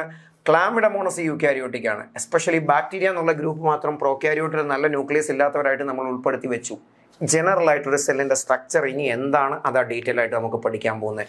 നമ്മൾ ഇന്നത്തെ ക്ലാസ്സുകൾ ഈ കാര്യങ്ങളൊക്കെ ഇൻട്രൊഡക്ഷനൊക്കെ പറഞ്ഞ് ഡിസ്കവറിയും പറഞ്ഞ് കുറേ basic detail unicellular, multicellular, prokaryote, eukaryote, സെല്ലിൻ്റെ സ്ട്രക്ചർ, ഷേപ്പ്, ഇങ്ങനെയുള്ള കാര്യങ്ങളൊക്കെ പറഞ്ഞ് നിർത്തിയിട്ട് നാളെ ഷേപ്പും പറഞ്ഞ് നിർത്തി സ്ട്രക്ചറിനെ പറ്റി അടുത്ത ക്ലാസ്സിൽ പഠിക്കും. എന്താ സെല്ലിൻ്റെ സ്ട്രക്ചർ? ഇങ്ങനെയാണ്. ഇതാണ് നമുക്ക് ഇനി അടുത്ത ക്ലാസ്സുകളിലായിട്ട് ഡീറ്റെയിൽ ആയിട്ട് പഠിക്കേണ്ടത്. ഒരു സെല്ലെന്ന് വെച്ചാൽ ഞാൻ പറഞ്ഞു എന്താണ്, ഔട്ടറിൽ ഒരു കവറിങ് ഉണ്ട്, നടുക്കൊരു ഡാർക്ക് സ്പോട്ട് പോലെ കൺട്രോളിങ് യൂണിറ്റ് ന്യൂക്ലിയസ് ഉണ്ട്, ബാക്കി ഫ്ലൂയിഡിൻ്റെ പേര് സൈറ്റോപ്ലാസം, അതിൻ്റെ അകത്തുള്ള കുറേ സെൽ ഓർഗനലുണ്ട്, ഈ ഓർഗനലും ഫ്ലൂയിഡും കൂടെ ചേർന്ന് സൈറ്റോപ്ലാസം, അതിൻ്റെ കൂടെ ന്യൂക്ലിയസും കൂടെ ചേർന്ന് മൊത്തം മാസിൻ്റെ പേര് പ്രോട്ടോപ്ലാസം, ദെൻ ഒരു കവറിങ്ങും ഉണ്ട്. അപ്പോൾ സെല്ലെന്ന് വെച്ചാൽ എന്താ ഡെഫിനിഷൻ എന്ന് വെച്ചാൽ ഞാൻ പറഞ്ഞു, is a mass of protoplasm enclosing a nucleus surrounded by a membrane. So നാളത്തെ ക്ലാസ്സിൽ അല്ലെങ്കിൽ അടുത്ത ക്ലാസ്സിൽ നമ്മൾ കാണാൻ പോകുന്ന ഇതിനെക്കുറിച്ചാണ്. സൈറ്റോളജിയിൽ ഇതിൻ്റെ സ്ട്രക്ചർ, ഫംഗ്ഷൻ സിമ്പിളായിട്ട് നമുക്കറിയണം. സെല്ലിൻ്റെ മെമ്പറൈൻ വരയ്ക്കാൻ പറഞ്ഞാൽ ചുമ്മാ ഒരു ലൈൻ വരച്ച് വെക്കുകയുള്ളൂ. ഇച്ചിരി കോംപ്ലിക്കേറ്റഡ് ആയിട്ടുള്ള സ്ട്രക്ചർ അതിനുണ്ട്. 2, ന്യൂക്ലിയസിൻ്റെ സ്ട്രക്ചർ ഏകദേശം നമ്മൾ കേട്ടു, എന്നാലും വീണ്ടും പരിചയപ്പെടണം.